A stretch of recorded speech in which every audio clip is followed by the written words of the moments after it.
तो बहुत बहुत स्वागत है आपका ब्रेक के बाद में। प्रेम से बोलेंगे राधे राधे। चलें? Yes sir. तो गेट नंबर 5 तक की हमारी कथा हो चली है। अब कथा को आगे बढ़ाने का वक्त आ गया है। गुड्स और सर्विसेज की सप्लाई चाहे इंट्रा हो या इंटर हो, टैक्सेबल पर्सन के हाथों से होती है। और एग्जम्पशन अगर कोई नहीं है तो जीएसटी का जन्म होकर रहेगा। बधाई हो। जब जन्म हो ही गया है तो अब इसको मेजर करके देखते हैं कि आखिर ये कितने किलो का है, इसका अमाउंट कितना बनता है। तो हमारे पास दो तरह की तराजू हैं यहां, एक है रेगुलर स्कीम और दूसरी है कॉम्पोजिशन स्कीम। रेगुलर स्कीम के अंदर बातें कुछ इस प्रकार से की जाती हैं। आइए मैं आपको लिए चलता हूं नोटिंग की तरफ। जी, तो अब हम गेट नहीं बोल रहे हैं, अब हम बोल रहे हैं बॉक्स। तो बॉक्स नंबर 6 आपका यहां पर आ गया है और इसमें है कंप्यूटेशन ऑफ जीएसटी।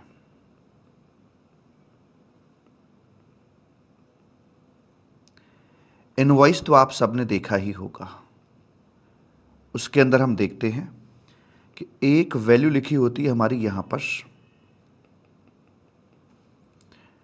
इसमें फिर जीएसटी चार्ज होता है और फिर एक फाइनल वैल्यू यहां पर लिखी हुई होती है।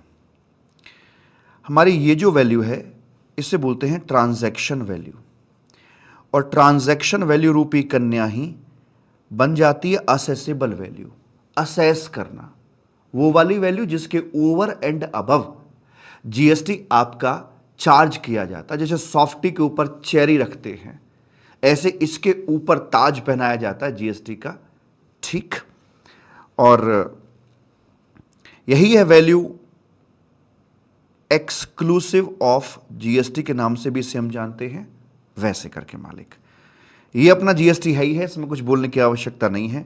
और इस वाली वैल्यू को बोलते हैं हम लोग इनवॉइस वैल्यू या इनक्लूसिव ऑफ जीएसटी वैल्यू के नाम से भी इसे जाना जाता है। कभी कभी हमें वैल्यू इंक्लूसिव ऑफ जीएसटी दे रखी होती है। जैसे मान लीजिए मेरी जो फीस है वो है 12,750 इनक्लूसिव ऑफ जीएसटी। इसमें हमारी असेसेबल वैल्यू क्या रहेगी? तो असेसेबल वैल्यू ये वाली वैल्यू होती है। तो 12,750 जीएसटी का रेट 18% का divide by 118 into 100, how much? ये आ जाता है आपका 12,750 divide by 118 into 100, it is 10,805। इतना आएगा क्या? 12,750 डिवाइड बाई 118 इंटू 100, 10,805 रुपये अपनी ये असेसेबल वैल्यू निकल के आ जाती है। इसके over and above GST compute किया जाता है। अगर इस पे जीएसटी निकालना होगा तो कैसे करेंगे? 10,805 इंटू 0.18, ये आ गया जी आपका 1945 ये आ जाता है, और टोटल वैल्यू 12,750 आपकी यहां पर ये बन जाती है। तो कहते हैं कि गंगाधर ही शक्तिमान है, गंगाधर ही शक्तिमान है। तो कहने वाले ये कह देते हैं कि भाई ट्रांजैक्शन वैल्यू ही असेसेबल वैल्यू है। क्या है ट्रांजैक्शन वैल्यू? क्या है ऐसा इसमें? क्या है सचिन में? लप्पू सा सचिन है। अब ट्रांजैक्शन वैल्यू जो होती है ये होती है आपकी प्राइस एक्चुअली पेड और पेबल, जो भी आपका आ रहा है प्राइस एक्चुअली पेड और पेबल वो यहां आएगा। और इसमें कुछ प्लस माइनस करना है, यानी कि एडजस्टमेंट्स आपको करनी होती हैं। और एडजस्टमेंट का नाम दिया है मैंने इडियट्स। ये कुछ एडजस्टमेंट करेंगे तो फिर इस कन्या से थोड़ा सा इसका श्रृंगार हमने किया, और श्रृंगार करके इसको यहाँ पर हम दुल्हन बना देते हैं कि साजन साजन साजन तेरी ही दुल्हन सजाऊंगी।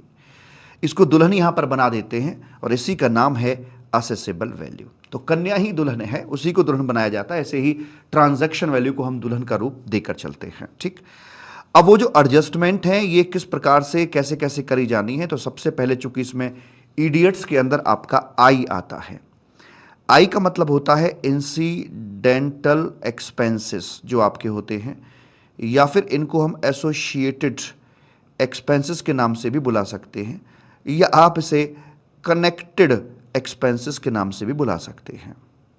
Connected expenses related to your main supply, उससे संबंधित जो आपके आ रहे हैं। एग्जाम्पल के तौर पर, कभी आपने किसी को गिफ्ट दिया है? मम्मी पापा को तो शायद दिया हो ना दिया हो पता नहीं, पर हाँ फरवरी के महीने में एक त्योहारों का सीजन आता है, फेस्टिव वीक आता है एक, उसमें गिफ्ट लेने और देने का चलन है। तो वहाँ पर मान लीजिए आपने जो गिफ्ट परचेज किया वो था 10,000 का, कई महीने का स्टाइपेंड उसमें लगा दिया आपने, और कहा भैया ऑर्डिनरी पैकिंग करो इसकी, कर दी 200 रुपये। भैया स्पेशल पैकिंग करो इसकी, स्पेशल पैकिंग कर दी 300 रुपये की। भैया खुशबू वाली पैकिंग करो इसकी, ये कौन सी होती है? खुशबू वाली पैकिंग कर दी।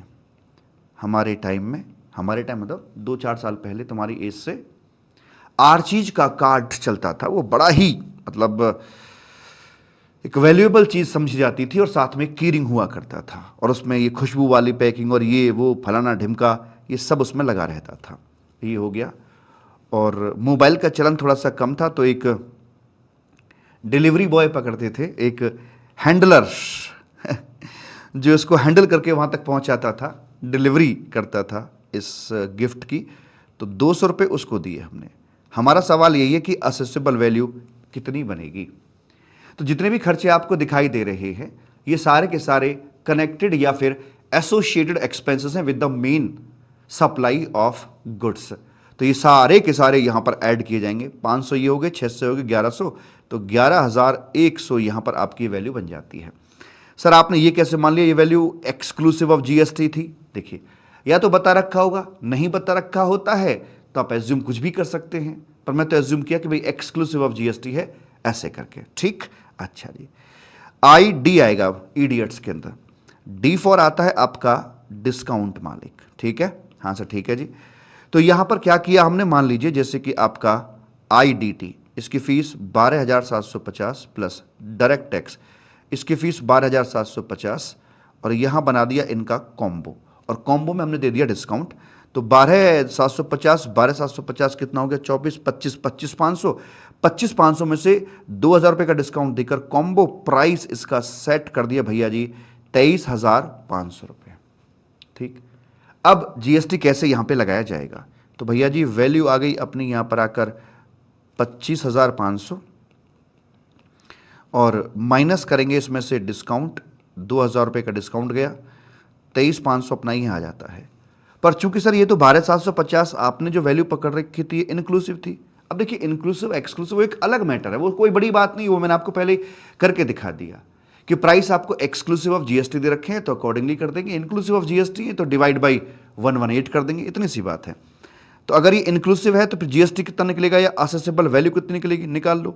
23,500, बड़ा आसान है, 23,500 इंटू 100 डिवाइड बाई 118, लीजिए बड़ा आसान है, 23,500 डिवाइड बाई 118 इंटू 100, भगवान झूठ ना बुलाए, 19,915 रुपये, 19,915, ये आपकी असेसेबल वैल्यू यहां पर आकर बन जाती है। Very simple.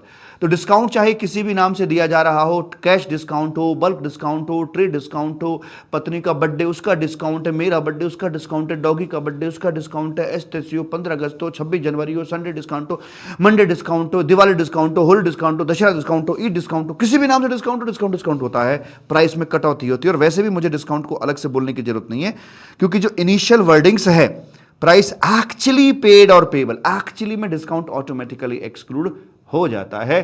प्रेम से बोलेंगे राधे राधे। IDI। अब अगला आता है आई, इंटरेस्ट। इंटरेस्ट और पेनल्टी की हम यहां पर बात आपसे कर रहे हैं। इंटरेस्ट और पेनल्टी, मान लीजिए किसी प्रोडक्ट की सेल की जाती है जिसकी वैल्यू बनती है आपकी यहां पर 10,000 रुपीज़ की, उसके ऊपर बन जाता है भैया इंटरेस्ट 1,000 रुपये का, और पेनल्टी बन जाती है लेट पेमेंट कर दिया, उधार माल बेचा था, क्रेडिट सेल करी थी, पेमेंट लेट हो गया, तो लेट होने की वजह से लेट पेमेंट की वजह से ये लगा और लेट पेमेंट की वजह से आपकी यहाँ पर ये लग जाती है 2000 की भाई साहब ये लगा दी जाती है। तो कुल मिलाकर हो गई फिगर 13,000 रुपये की। सवाल ये उठता है कि भाई आपका टैक्स कितने पर लगाया जाएगा, what will be the accessible value, ये यहाँ पर मुद्दा आ जाता है। तो हम आपको बता देते हैं, भगवान झूठ ना बुलाए। बताइए कितनी आएगी असेसेबल वैल्यू? आप बोलोगे मैं जानता हूँ, आपके मन की बात जानता हूँ मैं। आप बोलोगे सर जी यहाँ पर असेसेबल वैल्यू आएगी दरअसल 10,000 आएगी सर। 10,000 आएगी, यानी कि जो आपके इंटरेस्ट है और जो पेनल्टी है वो हमारे एक्सक्लूडेबल रहेंगे, उनको शामिल नहीं किया जाएगा, एक्सक्लूडेबल रहेंगे। वैसे भी क्योंकि इंटरेस्ट क्या है, interest is not of value of goods. आप जो गुड्स यहां बेच रहे थे उसकी वैल्यू नहीं है, उसका कंसिडरेशन नहीं है, but it is a consideration of extended credit facility. आपने जो एक्सटेंडेड क्रेडिट फैसिलिटी का मजा लिया है ये उसका कंसीडरेशन है, ना कि आपकी जो मेन सप्लाई थी उसका है। तो इसलिए इसको यहां से एक्सक्लूड कर दिया जाता है, शामिल नहीं करेंगे। बट ब्राउ एक प्रॉब्लम है। प्रॉब्लम इसमें क्या निकल कर आती है, समझ लीजिए जरा बात को हमारी को। आपका जो बैंक अकाउंट है वो क्या दिखा रहा होगा, 13,000 एंड जीएसटी का अमाउंट ये दिखा रहा होगा। बट आपने जो बिल रेज किया है वो बिल क्या दिखा रहा था, आपने 10,000 बोला ना, वो दिखा रहा होगा 10,000 एंड जीएसटी, वो ये दिखा रहा होगा।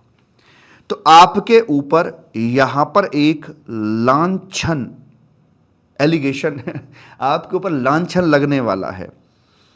लांछन लगाया जाता है।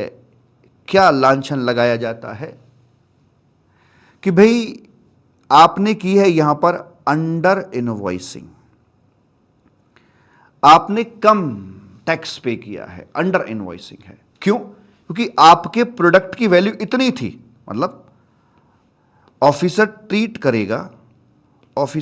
करेगा कि यार बैंक में रिसीव्ड कितना है, बैंक में रिसीव्ड है अपना भैया जी 13,000, सो वैल्यू 13,000, तो आपने टैक्स भरा है 13,000 पे। वो कहता है कि मैं मानता हूं कि इंटरेस्ट पेनल्टी एक्सक्लूडेबल है, पर मैं ये कैसे मान लूं कि 13,000 में इंटरेस्ट और पेनल्टी छिपा हुआ है, उसकी भी प्रॉब्लम समझने की कोशिश करें। कैसे मानना कि इसमें छिपा हुआ है, कह रहे प्रूफ करो। हाउ टू प्रूफ, कैसे प्रूफ करोगे भैया रे? लाइक कि भाई यहां पे 13,000 जो है आपका इंक्लूड्स करता है इंटरेस्ट एंड पेनल्टी ऑफ ₹3,000 की, कैसे प्रूफ करोगे? तो प्रूफ करने के लिए सबसे पहले यहां पर दिखाया जाएगा एक अग्रीमेंट। ओहो, एग्रीमेंट दिखाया जाता है कि देखो भैया, देख लो, आंखें खोल खोल के देख लो, हमने साफ साफ लिखा है कि अगर लेट पेमेंट होगा तो लेट पेमेंट होने पर आपको इंटरेस्ट भरना पड़ेगा, साथ में आपको पेनल्टी भी भरनी पड़ेगी। अमाउंट इसके हिसाब से मैच कर लीजिए एज पर एग्रीमेंट। नंबर 2, हमारा आप बुकिश एंट्री चेक कर लीजिए, आप देख लीजिए अच्छे से। हमने अपने ट्रेडिंग अकाउंट के अंदर जो सेल रिकॉर्ड करी है वो 10,000 रुपीज़ की है, और जो इंटरेस्ट एंड पेनल्टी वाला अमाउंट है वो हमारा 3,000 P&L में अपना लिखा हुआ है, आप चेक कर लीजिए। क्योंकि अगर ये वाकई में हमारे गुड्स की वैल्यू होती तो हम इसे टर्नओवर का पार्ट बनाते, ट्रेडिंग अकाउंट में शो करते, लेकिन हमने तो P&L में शो किया है एटसेट्रा। तो इस प्रकार से प्रूफ करना होता था, तब कहीं जाकर अधिकारी को ये एहसास होता था, मानता था कि हाँ ये इंटरेस्ट पेनल्टी है, और तब कहीं जाकर वो एक्सक्लूजन के लिए राजी होता था। मतलब क्या कह रहे हो सर? था क्यों बोल रहे हो? था इसलिए बोल रहा हूं कि ये था आपका ओल्ड प्रोविजन, और ओल्ड प्रोविजन एकदम सही था, जेन्युइन था, मजेदार था। हाँ, थोड़ी कचर कचर जरूर थी कि प्रूफ करो ये करो, पर प्रोविजन सत्य था, नीट एंड क्लीन था, गंध नहीं थी। अब आइए, आपका आता है यहां पर जीएसटी लॉ। वो कहता है कि आपकी जो असेसेबल वैल्यू रहेगी वो 10,000 प्लस 3,000, भैया जी ये रहेगी 13,000 रुपीज़ की। आए मतलब ये कि जो आपका ये इंटरेस्ट और पेनल्टी है ना, आपका इंटरेस्ट एंड पेनल्टी जो है ये इनक्लूडेबल इन असेसेबल वैल्यू होगा। हे भगवान, हमने कहा सरकारी ये क्या किया तुमने? गवर्नमेंट ने कहा कि हमने ऐसा इसलिए किया टू अवॉइड कचर कचर कचर कचर कचर कचर। ये जो कचर कचर हो रही थी कि प्रूफ करो, ये करो, वो करो, फलाना ऐसा ढिमका करे, सिख तसीम जान दो, हम इसे शामिल करके चलेंगे। देखिए है तो गलत, पर थोड़ा ईज दे रहा है और कुछ नहीं कर रहा है कि जो बैंक में मिला, चाहे इंटरेस्ट के नाम का हो, पेनल्टी के नाम का हो, जो भी भाई, सब का सब हम अपने टैक्स लगाकर चलेंगे, ऐसे यहां पर बोल दिया जाता है। आई होप ये बात आपको समझ में आ गई होगी। हाँ बोलो, हाँ ठीक सर जी। तो जी ये था आपका इडियट्स के अंदर IDI, ईडिया। अब आता है ओ, अब आता है EDO आता है। ओ का मतलब है ऑब्लिगेशन, ओ का मतलब है ऑब्लिगेशन या फिर liability of supplier paid by recipient. एक सप्लायर की लायबिलिटी थी जिसका पेमेंट कर दिया जाता है रेसिपिएंट के द्वारा। ठीक है जी, मैं आपको दो सिनेरियो यहां पर क्रिएट करके दे रहा हूं कि देखिए यहां पर हूं मैं और मेरे पीछे बैठा है मेरा एक वेंडर। यहां पर है vendor, vendor vendor of RK। ठीक है, और यहां है मेरा बच्चा स्टूडेंट। मेरी फीस कितनी है भैया जी? फीस है भैया जी 12,750 की। हाथ तो नहीं दुख रहा लिखते लिखते? चिंता मत करना, नोटिंग वाला काम सिर्फ तब तक का है। इवन आज खत्म हो जाएगा नोटिंग वाला काम। अब ज़्यादा नोटिंग वाला नहीं, हल्की फुल्की नोटिंग रहा करेगी। बिल्कुल भी खत्म नहीं करूंगा नोटिंग को, हल्की फुल्की रहेगी, वो जरूरी भी है। इतनी नहीं होगी कि लगातार नोटिंग ही है, इतना नहीं होगा, बिकॉज अभी तो स्टार्टिंग फेज है, मैं आपका माइंड मैपिंग कर रहा हूं ना अभी, तो थोड़ा हाथ से लिखो। तो स्टूडेंट ने मुझे फीस दी 12,750 की। ठीक है, 12,750 की फीस यहां दे दी। मैंने इनके देने बनते थे 2,000 रुपये। बताइए मेरे लिए वैल्यू क्या बनेगी? कौन सी वैल्यू पे टैक्स की बात करी जाएगी? 12,750 या 10,750? सर वैल्यू 12,750 ही आएगी, whatever we received grossly. पीछे क्या खर्चे कर रहे हैं, क्या नहीं कर रहे, उनसे हमें कोई मतलब नहीं है। 12,750 कस्टमर ने दिए हैं, 12,750 वैल्यू बनेगा। लेकिन यहां आना जरा, यहां पर आकर हम ये कहते हैं कि मान लीजिए ये बैठा है वेंडर ऑफ RK, और तुम मुझसे टच में रहना, पता है, बात करते रहना मुझसे, तुम कोई समस्या कोई दिक्कत हो तो, ताकि सॉर्ट आउट हो जाए। यहां पर स्टूडेंट है। ठीक, तो अब जब ये पैसे देने के लिए आए तो मैंने कहा भैया एक काम करना, 10,750 मुझे देना, और ये तुम्हारे आसपास कॉलोनी में रहता है ना ये मेरा वेंडर, मैंने इसको देने बनते हैं, तुम 2,000 रुपये देना ऑन माई बिहाफ। तो 2,000 रुपये इन्होंने पे कर दिए ऑन बिहाफ ऑफ RK, और ये दिए टू RK। बताइए यहां पर कितनी वैल्यू कंसिडर की जाएगी? मुद्दा वही है कि जो आपने मेरे बिहाफ पर मेरे कस्टमर को, मेरे वेंडर को पे कर दिए, मेरे वेंडर को पे कर दिए हैं, क्या वो वैल्यू का पार्ट बनेगा या नहीं बनेगा? सर देखिए जो वैल्यू होती है वो हमेशा ये लेके चलते हैं कि प्राइस एक्चुअली पेड और पेबल टू सप्लायर और on behalf of supplier. Supplier को पे करो या सप्लायर के बिहाफ पर पे करो, बात तो एक ही है। इसलिए यहां पर वैल्यू कंसिडर की जाएगी आपकी 12,750, ऐसे करके मालिक बोल दिया जाता है। राधे राधे, है ना आसान? हाँ, तो सप्लायर की liability paid by the recipient है, तो that is includable in assessable value, तो इसको हम यहां पे शामिल करके चलते हैं। इनक्लूडेबल ये हो जाती है। ठीक बेबी? हाँ सर ठीक है जी। इडियट्स। अब बात करते हैं टी की। टी फॉर हो गए आपके टैक्सेस। टैक्सेस मतलब अदर टैक्सेस आपके यहां पर हो जाते हैं कि असेसेबल वैल्यू निकालते समय जो भी अपने अदर टैक्सेस होते हैं, अदर मतलब that is other than GST and compensation cess. GST और कॉम्पनसेशन सेस को छोड़ दीजिए, उसके अलावा जितने भी आपके टैक्सेस हैं वो सब के सब यहां पर ऐड कर दिए जाते हैं। एग्जाम्पल के तौर पर एक फैक्ट्री है और फैक्ट्री में बनता है चैनी खैनी, चैन से मजा लो, मजा लेंगे चलो। यहां पर टोबैको बनता है जिसकी वैल्यू बाबूजी भैया जी 1,000 रुपए की थी। हम अच्छे से जानते हैं कि इस पे ये ऐसे है, च्युइंगम की तरह रहता है, यहां से उखड़ता नहीं है, दूसरी जगह जाके चिपक जाता है। टोबैको जड़ें बड़ी गहरी हैं इसकी। तो वैल्यू 1,000 रुपए की आती है और उस पर लगाई जाती है अपनी सेंट्रल एक्साइज ड्यूटी लगाते हैं, मान लीजिए 10% से है। ये 100 रुपये इसके आ गए यहां पर आकर भैया जी। ये वैल्यू बनती है 1,100 रुपए की। अब आएंगे चाचा, जीएसटी चचाएंगे एट द रेट ऑफ 28% से आएंगे। तो भाई जी 1,100 into 0.28 it will comes to 308 ये आ जाता है। आए मतलब कौन सी वैल्यू पे लगाया आपने?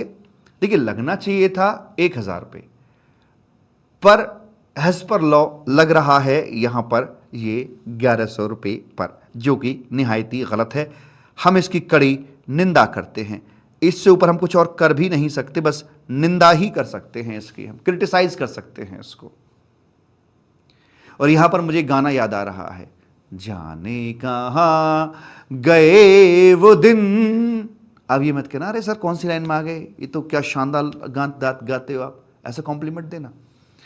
जाने कहां गए वो दिन, कहते थे कास्केडिंग मिटा देंगे हम, कहते थे कास्केडिंग मिटा दे। अरे कहां कास्केडिंग तो आ गया रे, अरे इसके ऊपर भी टैक्स लग गया भैया, ये हो गया टैक्स ऑन टैक्स लग गया है। हमने कहा लॉ मेकर जी क्यों, क्या हुआ, बड़े झंडे गाड़ रहे थे कास्केडिंग मिटा देंगे, डबल टैक्स मिटा देंगे, ये तो आ गया कास्केडिंग। तो लॉ मेकर कहता है कि बाबूजी मैंने कब कहा था कि 100% में कास्केडिंग खत्म कर दूंगा। अरे डेटॉल भी पूरे कीटाणु नहीं मार पाता है, लाइजॉल पूरे फर्श से कीटाणु नहीं मार पाता है, कोलगेट नहीं मार पाता है, मैं सारे कीटाणु कैसे मार दूं एक बार में? इक्का दुक्का जगह रह गया है, बेयर कर लो उसे। और इसलिए मैंने भी आपको बोला था कि 99.99% ही कास्केडिंग खत्म हुआ है, 100% खत्म नहीं हुआ है। मैंने आपको सिद्ध करके दिखा दिया है। उसके बाद कॉम्पनसेशन सेस यहां पर आती है, और मैं आपको बता दूं ये दोनों साथ रहते हैं, भाई बहन की तरह हैं, ये साथ रहते हैं। भाई बहन का प्यार देखो, भाई बहन का प्यार। 35% से ये लगेगी, जौन सी वैल्यू पर जीएसटी लगता है उन सी वैल्यू पर ये भी लगाई जाएगी। तो 1,100 रुपये तो वो हो गए, इंटू हो गया 0.35, इट इज 385। लो जीएसटी से बड़ी सेस हो गई बड़ी बहन छोटा भाई। लो भैया 1,100 रुपये तो ये हुए, प्लस हो गया भैया 308 रुपये, और भैया रे 385 यू हो गए रे 1793। तो देख लीजिए चीज कहां से कहां पहुंच जाती है टैक्सेशन के चलते हुए। तो जो भी आपके अदर टैक्सेस होते हैं उन सबको यहां पर शामिल किया जाता है, ऐसे करके बोल रहे हैं।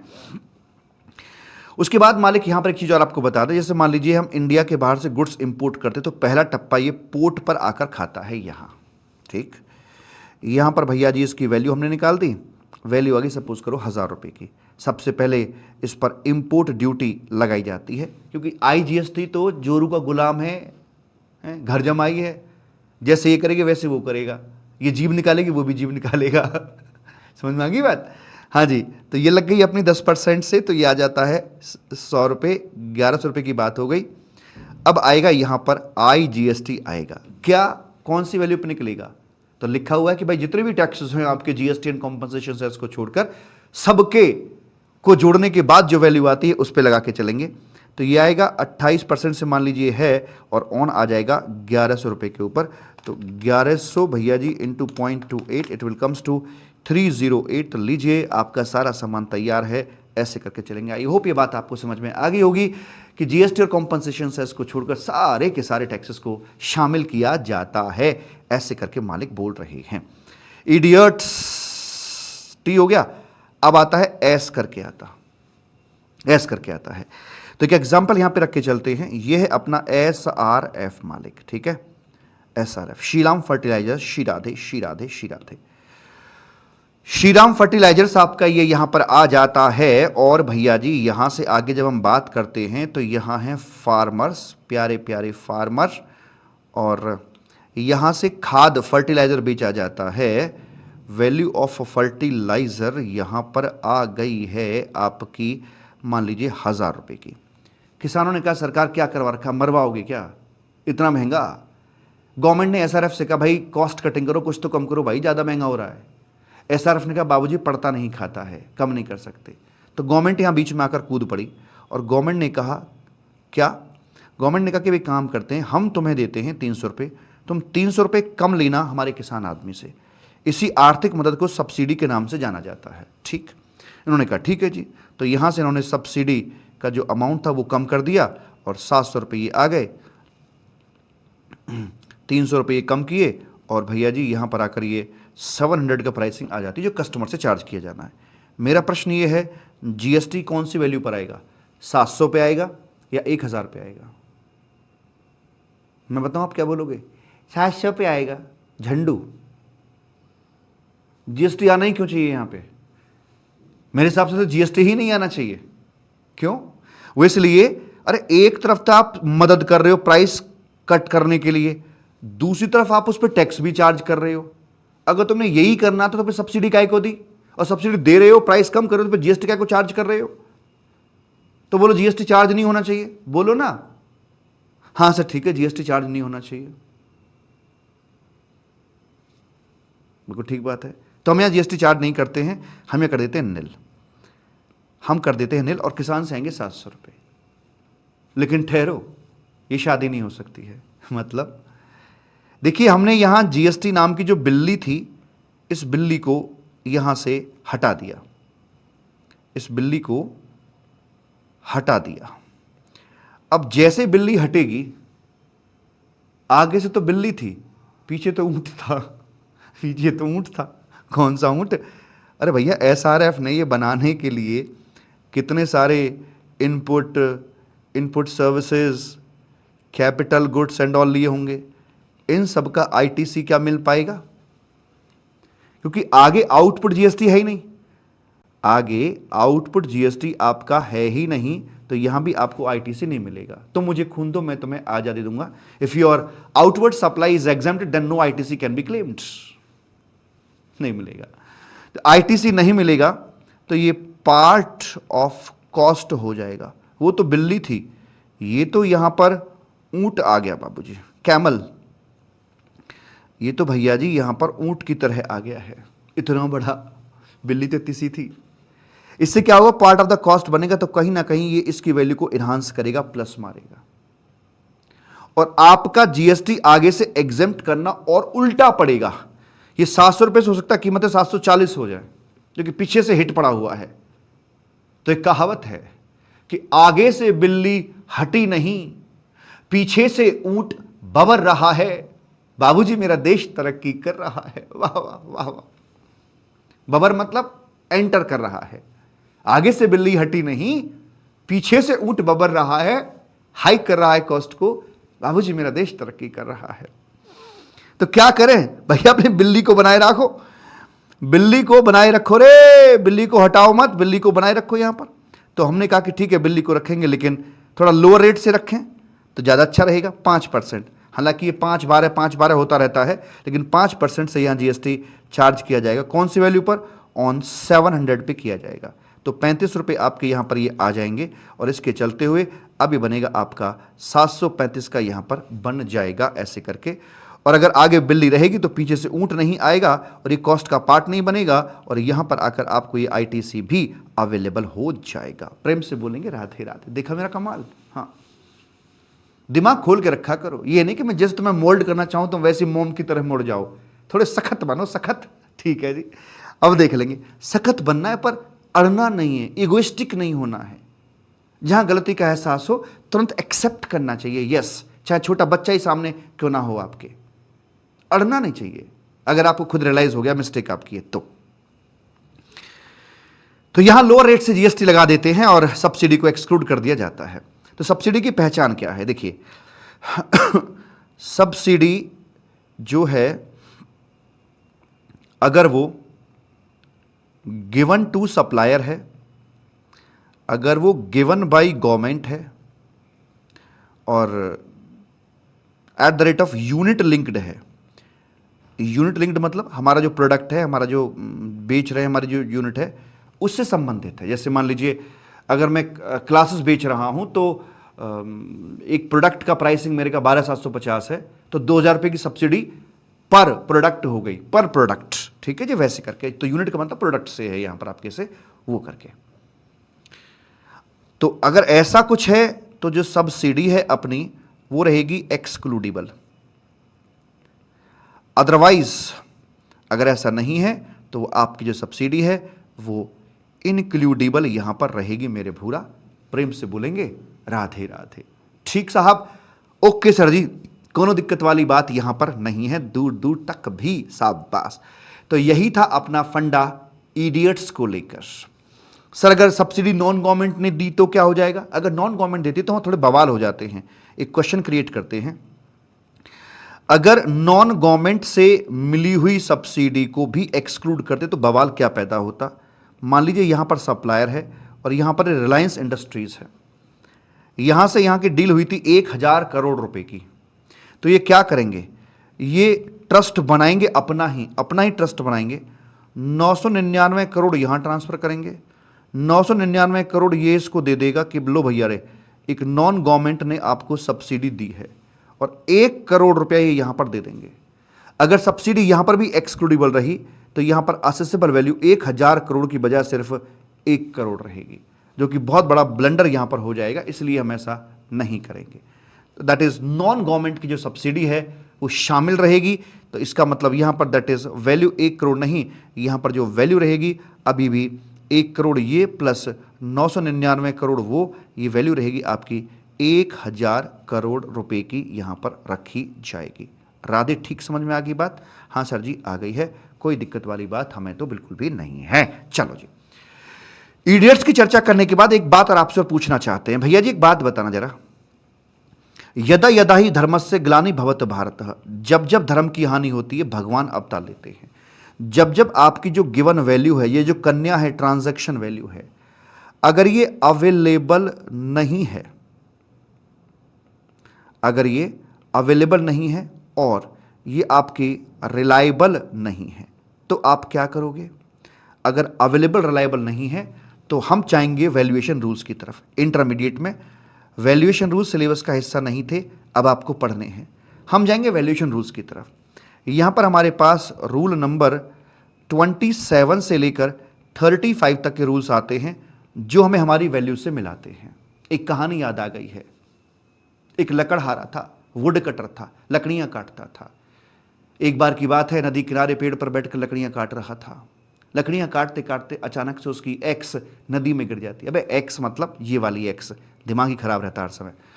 उसकी जो कुल्हाड़ी वो नदी में गिर जाती है, रोने लगता है। भगवान जी वहां आते हैं, पूछते हैं क्यों रो रहा है? तो बता कि मेरी एक्स यहां गिर गई है।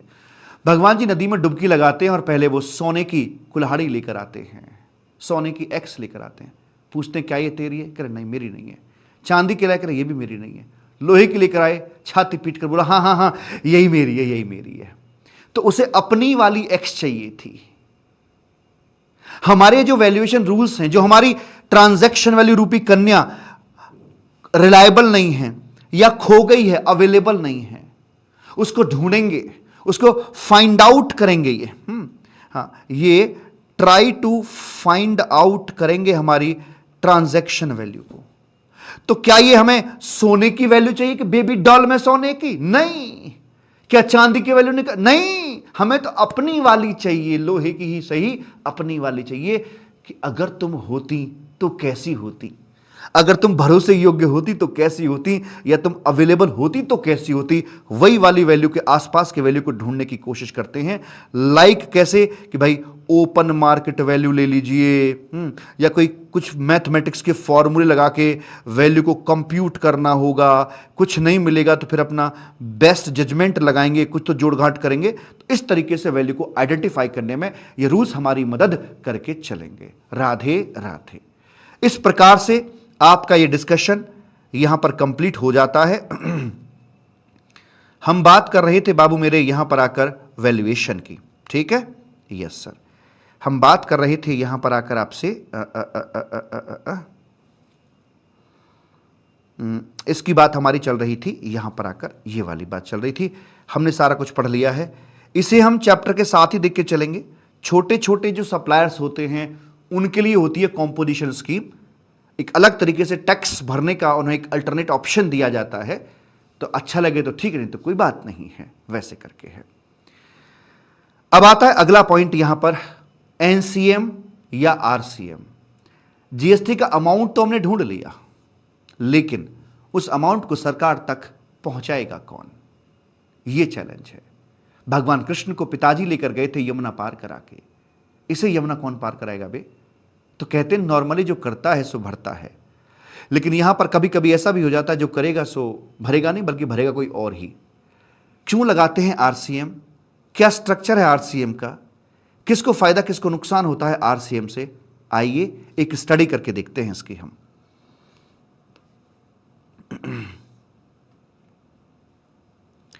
यह है, यहां पर हमारा अगला बॉक्स आ गया भैया जी, बॉक्स नंबर 7 करके है। बॉक्स नंबर 7 है, जिसमें एनसीएम और आरसीएम की बात करने के लिए जा रही है। तो मैं इनका कंपैरेटिव एनालिसिस करता हूं। एक है नॉर्मल चार्ज मैकेनिज्म, या इसे हम एफसीएम, फॉरवर्ड चार्ज मैकेनिज्म के नाम से भी जानते हैं।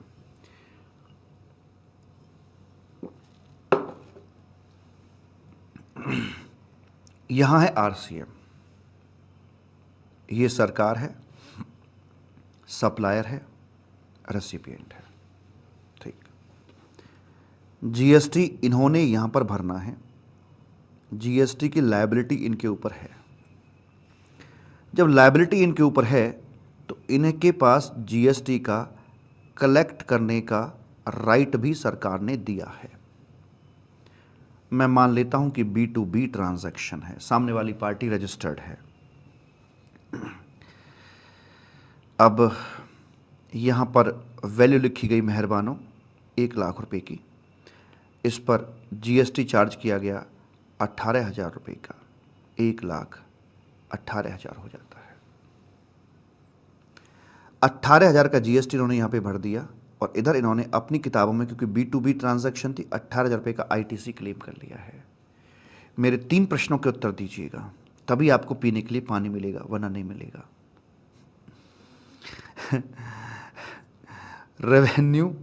रेवेन्यू टू गवर्नमेंट कितना गया?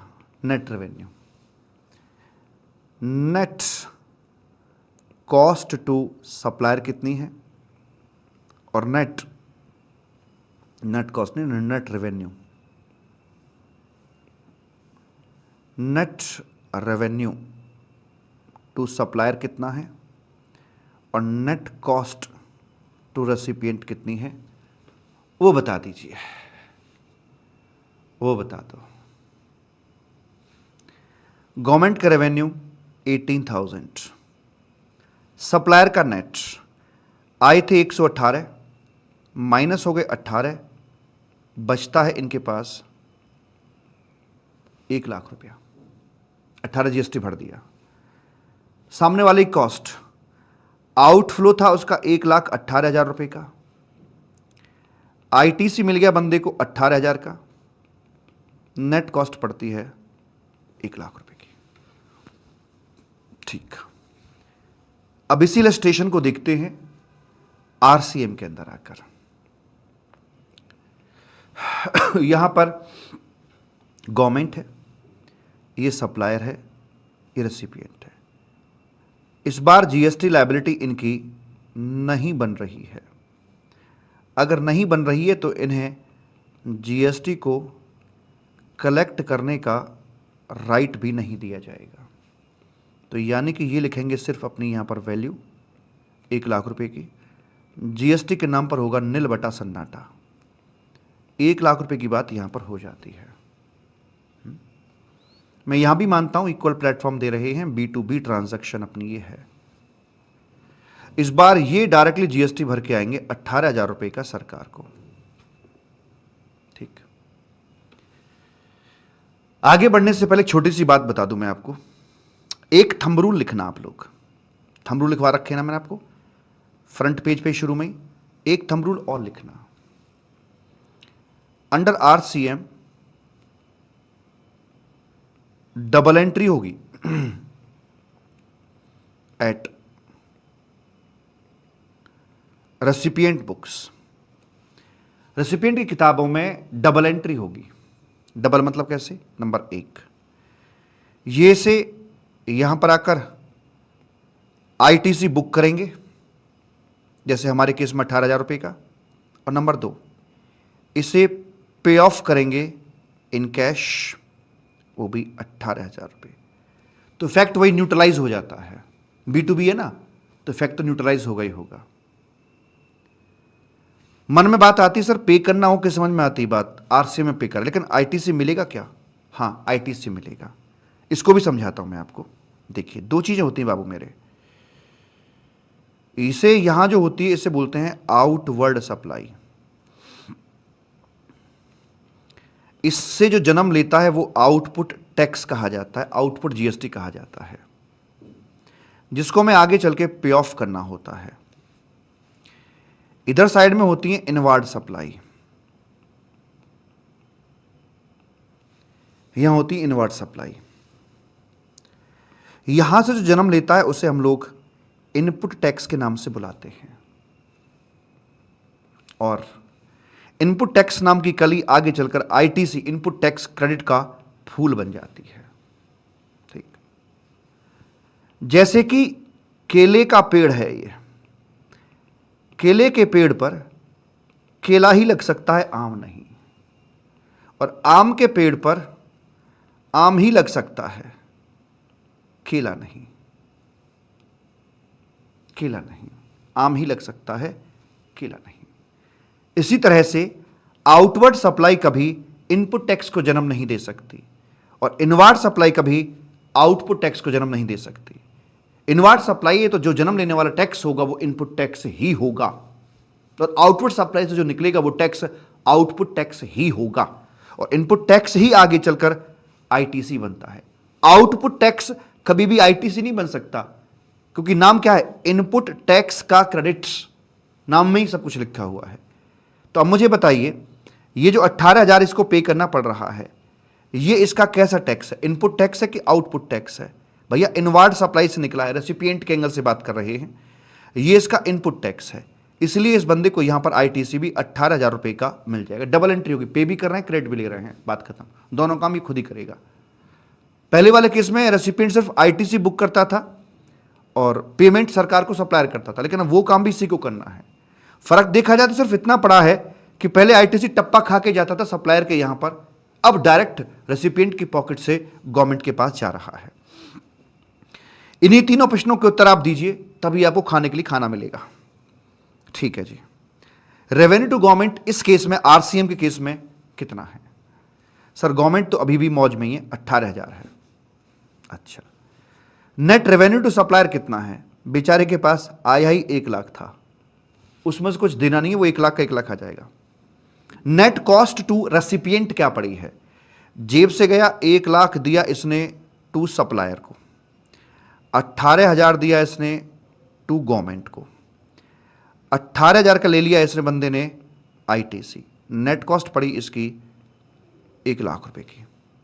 अब जरा कंपेयर कीजिए, यहां 18 थे, यहां भी 18, यहां 1 लाख था, यहां भी 1 लाख है, यहां 1 लाख, यहां भी 1 लाख। ओहो, ओ माय गॉड, ओहो भैया रे, इससे तो किसी को ना तो कोई फायदा हुआ है और ना ही कोई नुकसान हुआ है। इसका मतलब यह हो गया, by applying RCM, no benefit, no loss to anyone. Oh, no benefit,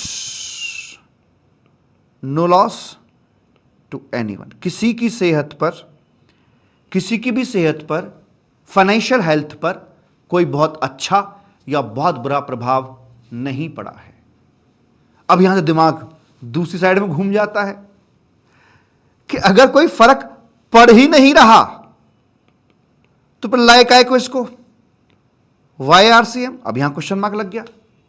अब सोचिए, घर में टीवी लेकर आए, लेकिन जैसे पहले थे अभी भी वैसे ही हैं। सीए बन गए, लेकिन फिर भी जैसे बनने से पहले थे बनने के बाद भी वही हैं, तो फिर फायदा क्या रहा? कुछ तो होता भाई, अच्छा बुरा कुछ तो होता।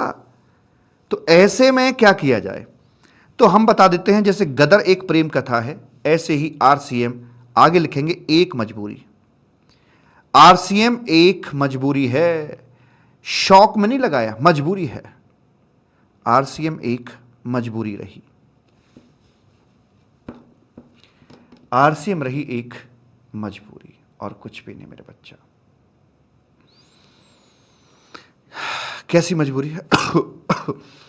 ये एप्लीकेबल होता है, इंपोज किया जाता है कब? वेयर। वेयर आपका जो सप्लायर है वो not available,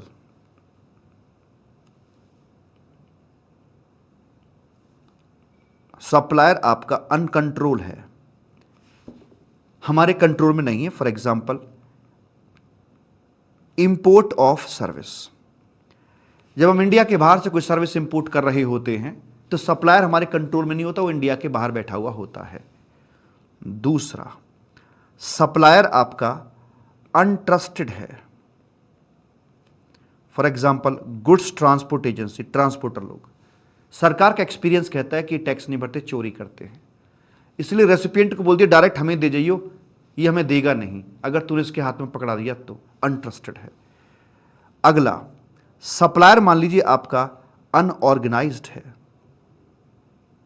unorganised. For example जैसे इंश्योरेंस एजेंट, देखिए अगर कोई व्यक्ति कंपनी बनाकर बिजनेस कर रहा है तो कैसे ऑर्गेनाइज्ड बोलेंगे?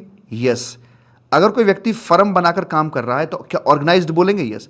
लेकिन अगर कोई व्यक्ति इंडिविजुअल कैपेसिटी में काम कर रहा है तो क्या ऑर्गेनाइज्ड वे में बिजनेस कर रहा है? नहीं, ये ऑर्गेनाइज्ड वे में नहीं है। तो ऐसे ही जैसे इंश्योरेंस एजेंट होता है, तो हमारे इंडिया के अंदर हर पांचवा व्यक्ति इंश्योरेंस एजेंट है। वो एलआईसी को अपनी सर्विस दे रहा है और बदले में कमीशन मिलता है। उस कमीशन के ऊपर जो जीएसटी है वो आरसी में भरा जाएगा, एलआईसी से लिया जाएगा। अब ना इतने सारे एजेंट हैं, इंडिविजुअल्स, ऑफिस भी नहीं, इनके घरों से कारोबार करते हैं, घर घर जाकर, क्योंकि पोलियो की ड्रॉप नहीं जो घर घर जाकर पिलाई जाएगी, घर घर जाकर जीएसटी कलेक्ट नहीं कर सकते, इसलिए एलआईसी को पकड़ लिया जहां से कि इनका कमीशन निकल कर आ रहा होता है। प्रेम से बोलेंगे राधे राधे। ठीक है साहिब, कोई दिक्कत वाली बात हमें तो है नहीं। देखो दिक्कत तो हमें भी ना है, बात खत्म हो गई है यहीं पर आकर। और इसमें क्या लिखा था देखते हैं जरा। भैया जी इसमें लिखा हुआ था ये ऐसे करके कि आपका ये जो है क्या बोलते हैं, भगवान झूठ ना बुलाए, कि सप्लायर जनरली भरता है लेकिन कभी कभी रेसिपिएंट को भी भरना पड़ जाता है आरसीएम के अंदर। तो ये सर्विसेज हैं आपकी यहाँ पर आकर कुछ कुछ, तो लगभग आपकी 30 सर्विस हैं जो आरसीएम के दायरे में नोटिफाइड हैं, और 8 तरह के आपके गुड्स हैं, ये अप्रॉक्सीमेट फिगर है, जो नोटिफाइड हैं under RCM, notified under RCM में बाबूजी। ठीक, अब आता है आपका time of supply. Time of supply आता है, क्या बोलते हैं भला इसके अंदर आकर? देखिए हमारे इंडिया के अंदर डे बहुत सारे होते हैं, Sunday, Monday, Tuesday, mother's day, father's day, children's day, valentine's day, rose day, slab day, Anna day, Manna day, Rana day, बहुत डे होते हैं। ऐसे एक डे होता है सप्लाई डे। ऐसे एक डे होता है अपना सप्लाई डे करके होता है मेरे बच्चा। सप्लाई डे आपका जिस महीने में फॉल करता है उसी महीने के अगले महीने की पहली तारीख को आपको जीएसटी का पेमेंट करना पड़ जाता है, क्योंकि हम मानते हैं, इस बात को जानते भी हैं। कैसे भला? देखिए एक बात को हम जानते हैं, बॉक्स नंबर है अपना यहां पर आकर भैया जी 8वां, बॉक्स नंबर 8 है, और इसमें ये बोला जा रहा है कि भाई देखिए ये सप्लायर है और ये रेसिपिएंट है। कितना आसान होता है ना ये बोलना कि यहां से यहां के लिए सप्लाई कर दी है, लेकिन सप्लाई के बड़े कंपोनेंट अलग अलग होते हैं। इसमें एक एग्रीमेंट होता है, इसमें एक आपका इनवॉइस काटा जाता है, इसमें पेमेंट की बात भी करी जाती है, इसके अंदर आपका लाइक डिस्पैच भी किया जाता है, माल है अगर तो। यहां पर आकर पार्टी के द्वारा रिसीव भी किया जाता है, एस्तैसी भी होती है। अगर मैं आपको ये बोल दूं कि भाई एग्रीमेंट हुआ जनवरी में, ये हुआ फरवरी में, ये हुआ भैया जी मार्च में, भैया जी ये हुआ आपका अप्रैल में, ये हुआ मई के महीने में, मैंने माना कि ये जन्म देती है जीएसटी को, लेकिन जन्म कब मानूं, सप्लाई कब हुई, सप्लाई डे क्या है, इतने सारे में से मुझे ये बता दो मेरा सप्लाई का कौन सा दिन है, किस दिन मान लूं कि सप्लाई मेरी हो गई है। इसी चीज को समझाने के लिए आता है आपका चैप्टर टाइम ऑफ सप्लाई का हो। तो इसीलिए आया है बाबू मेरे चैप्टर आपका टाइम ऑफ सप्लाई का, ऐसे करके बोल दिया जाता है। ठीक, यहां पर आकर दो प्रकार की बातें करी जाती हैं जी।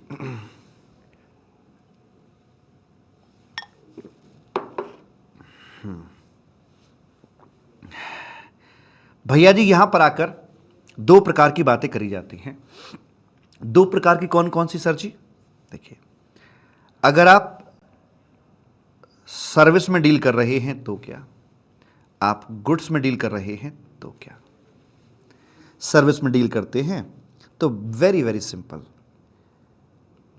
इनवॉइस की डेट को पकड़ा और पेमेंट की डेट को पकड़ा, कंपेयर करा दिया, विच एवर इज अर्लियर, यही है टाइम ऑफ सप्लाई। क्योंकि जिस महीने में टाइम ऑफ सप्लाई अराइज हो जाता है, उस महीने के अगले महीने की 20 तारीख को आपको जीएसटी का पेमेंट करना होता है। ठीक, दूसरा, ये तो बात तब की जब एनसीएम लग रहा हो। अगर आरसीएम लग रहा हो तो क्या होगा, अगर यहां पर आरसीएम लगाया जाएगा भूरा मेरे, तो देख सप्लायर यहां होगा, रेसिपिएंट यहां होगा, जीएसटी इनको भरना होगा, आरसीएम के अंदर भरना होगा, इनको भरना होगा, आरसीएम के अंदर भरना होगा, है ना, इनको भरना है, आरसीएम में भरना है। तो टाइम ऑफ सप्लाई भी इन्हीं के डोर स्टेप पर निकाला जाएगा। तो यहां पर जब मैं टाइम ऑफ सप्लाई निकालूंगा तो क्या मैं इनवॉइस को बेस बनाऊं? क्या इनवॉइस रेसिपिएंट देता है? नहीं, ये तो सप्लायर के हाथ की चीज है, और उसके हाथ की चीज को मैं बेस बनाऊं, ये तो गलत हो जाएगा भैया, ऐसा तो नहीं होना चाहिए। क्या मैं यहां पर आकर अगर सर्विस है तो क्या सर्विस के कंप्लीशन को बेस बनाऊं? भैया नहीं, कंप्लीशन भी सप्लायर के हाथ की बात है। आपका बैच कब कंप्लीट होगा ये मेरे हाथ की बात है, आपके हाथ की बात है ही नहीं। तो जो मेरे हाथ में नहीं है उसको भला कैसे बेस बना दे? क्यों जी बताइए। तो इसके हाथ में क्या है बे? पेमेंट की डेट इसके हाथ में है, यही बनेगी टाइम ऑफ सप्लाई। लेकिन रिस्की मामला है, अगर बंदे ने पेमेंट किया ही नहीं, या किया कैश में कर दिया, ऑन पेपर दिखाई नहीं पेमेंट, तो इसके लिए एक टाइमर लगाया गया और बोल दिया यहां पर आकर 61वां दिन, 61st day from invoice whichever is earlier, timer लगा दिया।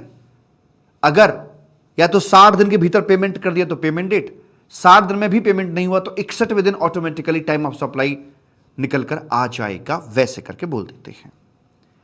इन्हीं बातों को अगर गुड्स के केस में बोल के चलें तो क्या, तो यहां बोलते हैं कि भाई इनवॉइस जो है यही बनेगा टाइम ऑफ सप्लाई। यहां पर वो नहीं लिखा सर कि payment date whichever is earlier, लिखा है, पेमेंट डेट भी लिखी हुई है, लेकिन उसको एग्जेम्प्ट कर रखा है, आंखों पे पट्टी बांध रखी है। क्यों? क्योंकि लड़के हैं, सखत हैं।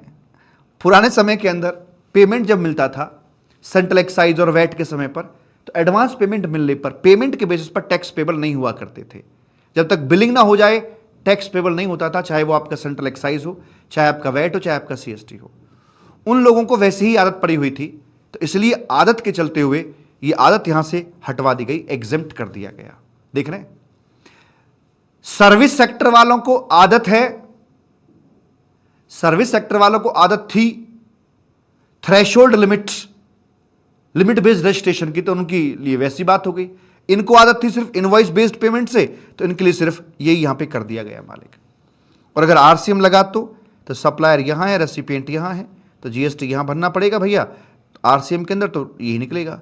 तो इसके कंट्रोल में क्या है? पेमेंट इसे कंट्रोल में होता, तो पेमेंट डेट को पकड़ा, पेमेंट डेट और जो गुड्स है, गुड्स रिसीविंग की डेट, एक पैरामीटर बढ़ा दिया यहां पर, चूंकि गुड्स का फिजिकल एग्जिस्टेंस होता है, सर्विस का नहीं होता है, इसलिए एक एलिमेंट और बढ़ा दिया। और जो इनके दिन थे ना 61 दिन, इसको कर दिया 31st day from invoice, whichever is earliest. इन सब में जो भी सबसे पहले आएगा वो टाइम ऑफ सप्लाई बना दिया जाएगा। मन में सवाल आया, यहां 61 है, यहां 31 है, ऐसा क्यों? क्वेरी को होल्ड पे डाल दो, अभी इनवॉइस का चैप्टर पढ़ाऊंगा तब अपने आप आंसर कर दूंगा, मुझे याद रहेगा पक्का। ठीक, थोड़ा सा हिंट दे सकता हूं, गुड्स के केस में इनवॉइस तुरंत चाहिए होता है, रिमूवल के वक्त ही चाहिए होता है, जबकि सर्विस सेक्टर में इनवॉइस इशू करने की जो लास्ट डेट होती है वो 30 दिन तक कर सकते हैं। यानी कि अगर गुड्स का इनवॉइस इशू करने की लास्ट डेट ये है, यहां इस पॉइंट पे खड़ी हुई है यहां पर, तो सर्विस का इनवॉइस इशू करने की जो लास्ट डेट होगी वो 30 दिन ऑलरेडी आगे खड़ी हुई है। अगर दोनों में 30-30 ऐड करोगे, उसके 30 दिन ऐड करने के बाद का दिन देखोगे वहां से, तो इसका तो आएगा ही 31वां दिन गुड्स का, जबकि इसका आ जाएगा अपना 61वां दिन आ जाएगा, क्योंकि 30 दिन पहले से इसके बेस पर लगे हुए थे। चलो जी, तो टाइम ऑफ सप्लाई आपका इस प्रकार से निकाला जाता है और उसी के हिसाब से हमारा जीएसटी अपना मालिक ड्यू करवाया जाता है। प्रेम से बोलेंगे राधे राधे। ठीक राधे? हाँ सर जी एकदम ठीक है। और कौन दिक्कत वाली बात? हमें तो बिल्कुल भी नहीं है। नहीं, दिक्कत तो हमें भी नहीं है, दिक्कत किसी को नहीं है। तो अब बस अपने कंप्लायंस रह जाते हैं, और कंप्लायंस के अंदर क्या है? इनवॉइस कौन कब कैसे देता है, सप्लायर देता है। Manner of payment of GST करने के लिए 3 लेजर हमारे पास में आते हैं, e cash ledger, e liability register और e credit ledger. Registration time limit 30 दिन की होती है, 30 दिन में आपको रजिस्ट्रेशन करवाना होता है जब भी आप लिमिट वगैरह अपनी क्रॉस कर रहे हैं तो। और रजिस्ट्रेशन की बात तुम्हारी ऑलरेडी हो भी चुकी है। रिटर्न के नाम पर GSTR1 फाइल करना होता है, 3B फाइल करना होता है। 2B मेरे वेंडर ने जो GSTR1 अपना वेंडर ने फाइल किया था वो मेरे पास 2B में दिखता है, यानी कि 2B जो है मेरा वो एक प्रकार से क्रेडिट उसमें शो होता है। मैं सारा दिखाऊंगा पोर्टल पे आपको अगले चैप्टर में जब इनका और फॉर्मल डिस्कशन आएगा। अभी तो हेलीकॉप्टर व्यू लिया, एक माइंड मैपिंग करिए मैंने आपके लिए यहां पर आकर, वो वाली बात है। उसके बाद फिर आता है आपका इनपुट टैक्स क्रेडिट, जिसके 2 एलिमेंट होते हैं, आईटीसी को अवेल करना और आईटीसी का यूटिलाइजेशन। रिकॉर्ड, हर बिजनेस एक्टिविटी का रिकॉर्ड आपको मेंटेन करना होता है और रिकॉर्ड आपको रखने होते हैं 6 ईयर्स तक, 6 साल तक आपको रिकॉर्ड रखने होते हैं। और रिफंड की जो एप्लीकेशन होती है आपकी, एप्लीकेशन चली जाती है 2 साल के भीतर भीतर एप्लीकेशन देनी होती है। एप्लीकेशन को 60 दिन में प्रोसेस कर दिया जाता है। अगर 60 दिन में प्रोसेस नहीं हुई तो 6% पर एनम का आपको यहां पर भैया जी ब्याज मिल जाता है। तो ये है आपके कंप्लायंसेस पार्ट। ठीक, ये कंप्लायंस पार्ट है।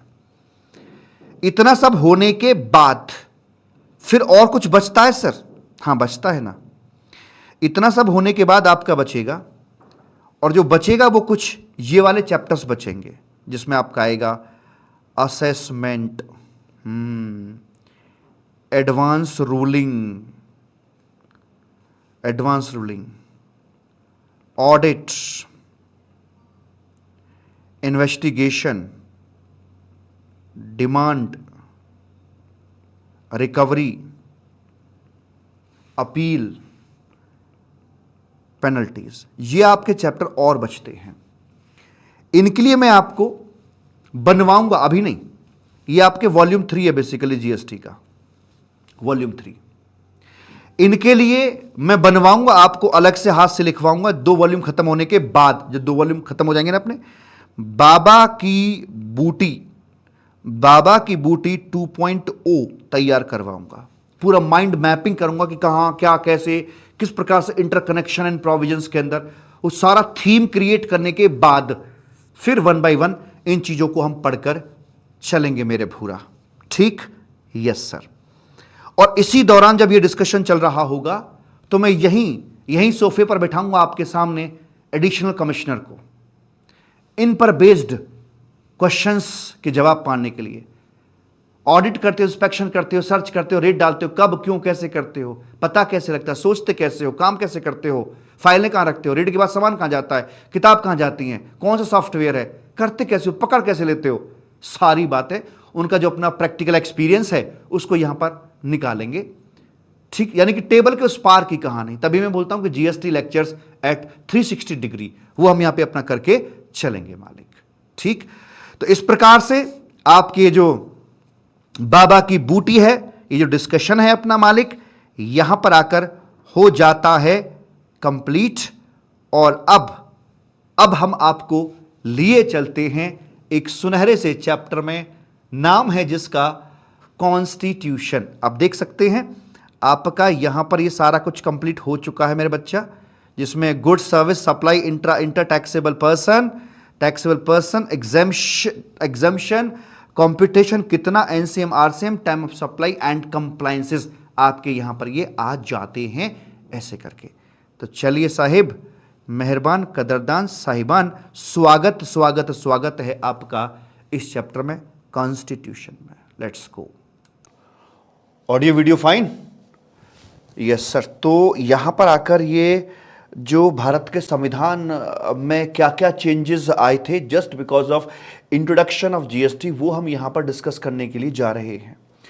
कुल मिलाकर आपके 4 मुख्य आर्टिकल हैं जो यहां पर डिस्कस किए जाने हैं।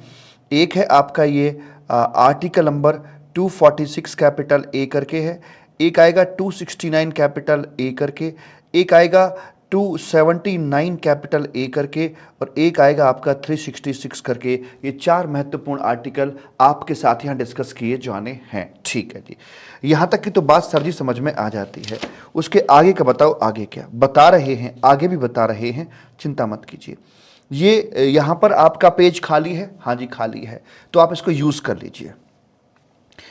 जितना अब तक हम जानते हैं उसके बारे में बात करते हैं। देखिए, एक गुड्स होता है, हाँ ना, हाँ सर गुड्स होता है, अच्छा, और सर्विसेज होती है, हाँ सर जी होती हैं। कौन कौन से गुड्स और सर्विसेज जीएसटी की दुनिया से बाहर हैं? जो बाहर हैं उनको हम अलग कर देते हैं यहाँ से, एक्सक्लूडिंग। थोड़ी मदद करो यार, जो आपको आता है पहले से उसी को ध्यान में रखते हुए ही मैं आपसे बात कर रहा हूं। एक्सक्लूडिंग आपके 5 पेट्रोलियम प्रोडक्ट्स, 5 पेट्रो प्रोडक्ट्स, और दूसरा है liquor, alcoholic liquor for human consumption. ये जीएसटी की दुनिया से बाहर की चीज़ें हैं। इनके अलावा मैं आपसे बात कर रहा हूं गुड्स या सर्विसेज की। जब आप लोग एक सप्लाई कर देते हो भाई मेरे, जब सप्लाई कर देते हैं तो वहाँ पर जीएसटी का जन्म होता है, हम जानते हैं। सप्लाई का नेचर भी हम जानते हैं कि अगर सप्लाई हमारी इंट्रा की जाती है तो क्या होगा, और अगर ये इंटर की जाती है तो क्या होगा। मेरा तरीका थोड़ा सा ऐसे रहता है कि मैं आपको ये कम से कम फील होने दूं कि आपने कुछ नया पढ़ा है। जो नॉलेज आपको पहले से है उसी को बेस बनाकर कुछ नया बनाया जाए तो मज़ेदारी है। तो ये इंट्रा जब होती है ट्रांजैक्शन, तो हम सभी जानते हैं कि एक आता है अपना CGST आएगा प्लस SGST पिक्चर में आ जाता है, और ये होगा तो अपना जी IGST पिक्चर में मालिक आता है। ठीक है जी। आप ये भी जानते हैं कि किसी भी टैक्स को टैक्स कहे जाने के लिए उसकी एक लीगल बैकिंग होनी बहुत ज़रूरी है, क्योंकि जब हमने परिभाषा पढ़ी थी टैक्स की तो उसमें यही पढ़ा था हमने कि compulsory extortion of money made under an act. Compulsory extortion of money made under an act होता है तो उसे टैक्स कहा जाता है। तो इसका एक माई बाप होना बहुत जरूरी है, इसके पीछे एक एक्ट का होना बहुत जरूरी है। जैसे कहते कि हर कामयाब पुरुष के पीछे एक महिला का हाथ होता है, वैसे ही टैक्स को टैक्स कहे जाने के लिए उसके पीछे एक एक्ट का हाथ होता है। तो इसलिए इसके लिए बनाया CGST एक्ट 2017, इसके लिए बनाया गया। इसके लिए अलग अलग अपने अपने SGST एक्ट बनाए गए 2017 के नाम से, अलग अलग बने, और इसके लिए बनाया गया IGST एक्ट करके बनाया गया मालिक 2017। ठीक, अच्छा जी। अब हम ये जानते हैं कि कोई भी एक्ट तब तक नहीं बन सकता जब तक कि संविधान के अंदर उसके लिए प्रोविजन ना दे रखा हो। तो इसे बनाने की पावर किसकी है? इसे पावर ऑफ सेंट्रल गवर्नमेंट होगी। इसके लिए पावर यहां पावर ऑफ स्टेट गवर्नमेंट चाहिए, इसके लिए पावर ऑफ सेंट्रल गवर्नमेंट चाहिए। मुझे बताइए ये जो दोनों हैं साथ साथ चलते हैं, जब इंट्रा पर दोनों इकट्ठे लगते हैं, ये एक्ट भी इकट्ठे बनेंगे, तो पावर भी क्या इकट्ठी नहीं होंगी? जवाब दीजिए, फाइनल कॉल। अगर दोनों सीजीएसटी एचएसटी इकट्ठे लगते हैं तो ऑब्वियस सी बात है लॉ भी इकट्ठे हुए और लॉ बनाने की पावर भी इकट्ठी ही होगी। इसलिए बोलते हैं कि यह है यहां पर साइमल्टेनियस पावर। कैसी रे? Simultaneous power. That is simultaneous power है। That is I am talking about shared power. Shared power है यहां पर, साइमल्टेनियस शेयर्ड पावर। और आईजीएसटी एक्ट बनाने की कैसी पावर है? सर इसके लिए पावर है ये exclusive power of central government, right? Yes sir. हमें ये बात भी पता है यार कि देखिए यहां पर आकर एक सीजीएसटी फंड होता है, एक एसजीएसटी फंड होता है और एक आईजीएसटी फंड होता है ना? तीन अलग अलग फंड अपने बने हुए हैं। और देखिए यूटीजीएसटी आएगा तो आईजीएसटी को रिप्लेस, यूटीजीएसटी जो आता है तो एसजीएसटी को रिप्लेस करता है, ध्यान दीजिएगा, क्योंकि एसजीएसटी या यूटीजीएसटी को एक ही रहेगा। तो ये वाला जो था सेंट्रल गवर्नमेंट वाला इसमें आ जाएगा, ये वाला इसमें आ जाता है, ये वाला इसमें आ जाता है। लेकिन हमें पता है यहां से ये निकलेगा जरूर, और यहां से जब निकलेगा तो ये पैसा फिर जाता कहां है सर जी? सर ये पैसा कहीं नहीं जाएगा, ये पैसा यहीं आएगा। 50% इसमें चला जाता है और 50% पैसा आपका यहां पर चला जाएगा, ऐसे करके मालिक बोल दिया जाता है। तो आईजीएसटी तो एक लिफाफा था, असल में तो फंड दो ही हैं, सीजीएसटी और एसजीएसटी। एक जहर बात पूछ लूं मैं आपसे, अगर आप बुरा ना माने तो? सर जी हम बुरा क्यों मानेंगे? हाँ, क्या एक ट्रांजैक्शन B2B है? ऐसे पूछ रहा हूं, एक ट्रांजैक्शन इंटरस्टेट एंड B2B है, इंटरस्टेट है और B2B है, क्या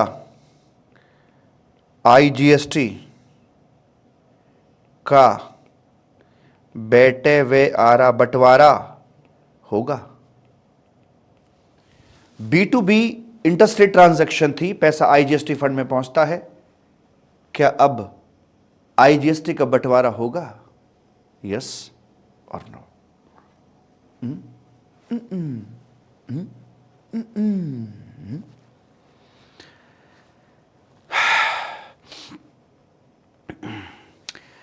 नो वे, नो बेबी, बंटवारा नहीं होगा, क्योंकि जितना यहां आया उतने का क्रेडिट दे दिया गया, तो प्रैक्टिकली कोई रेवेन्यू आया ही नहीं। ये तो रेवेन्यू न्यूट्रल ट्रांजैक्शन रही। कैसी रही? ये रेवेन्यू न्यूट्रल ट्रांजैक्शन है।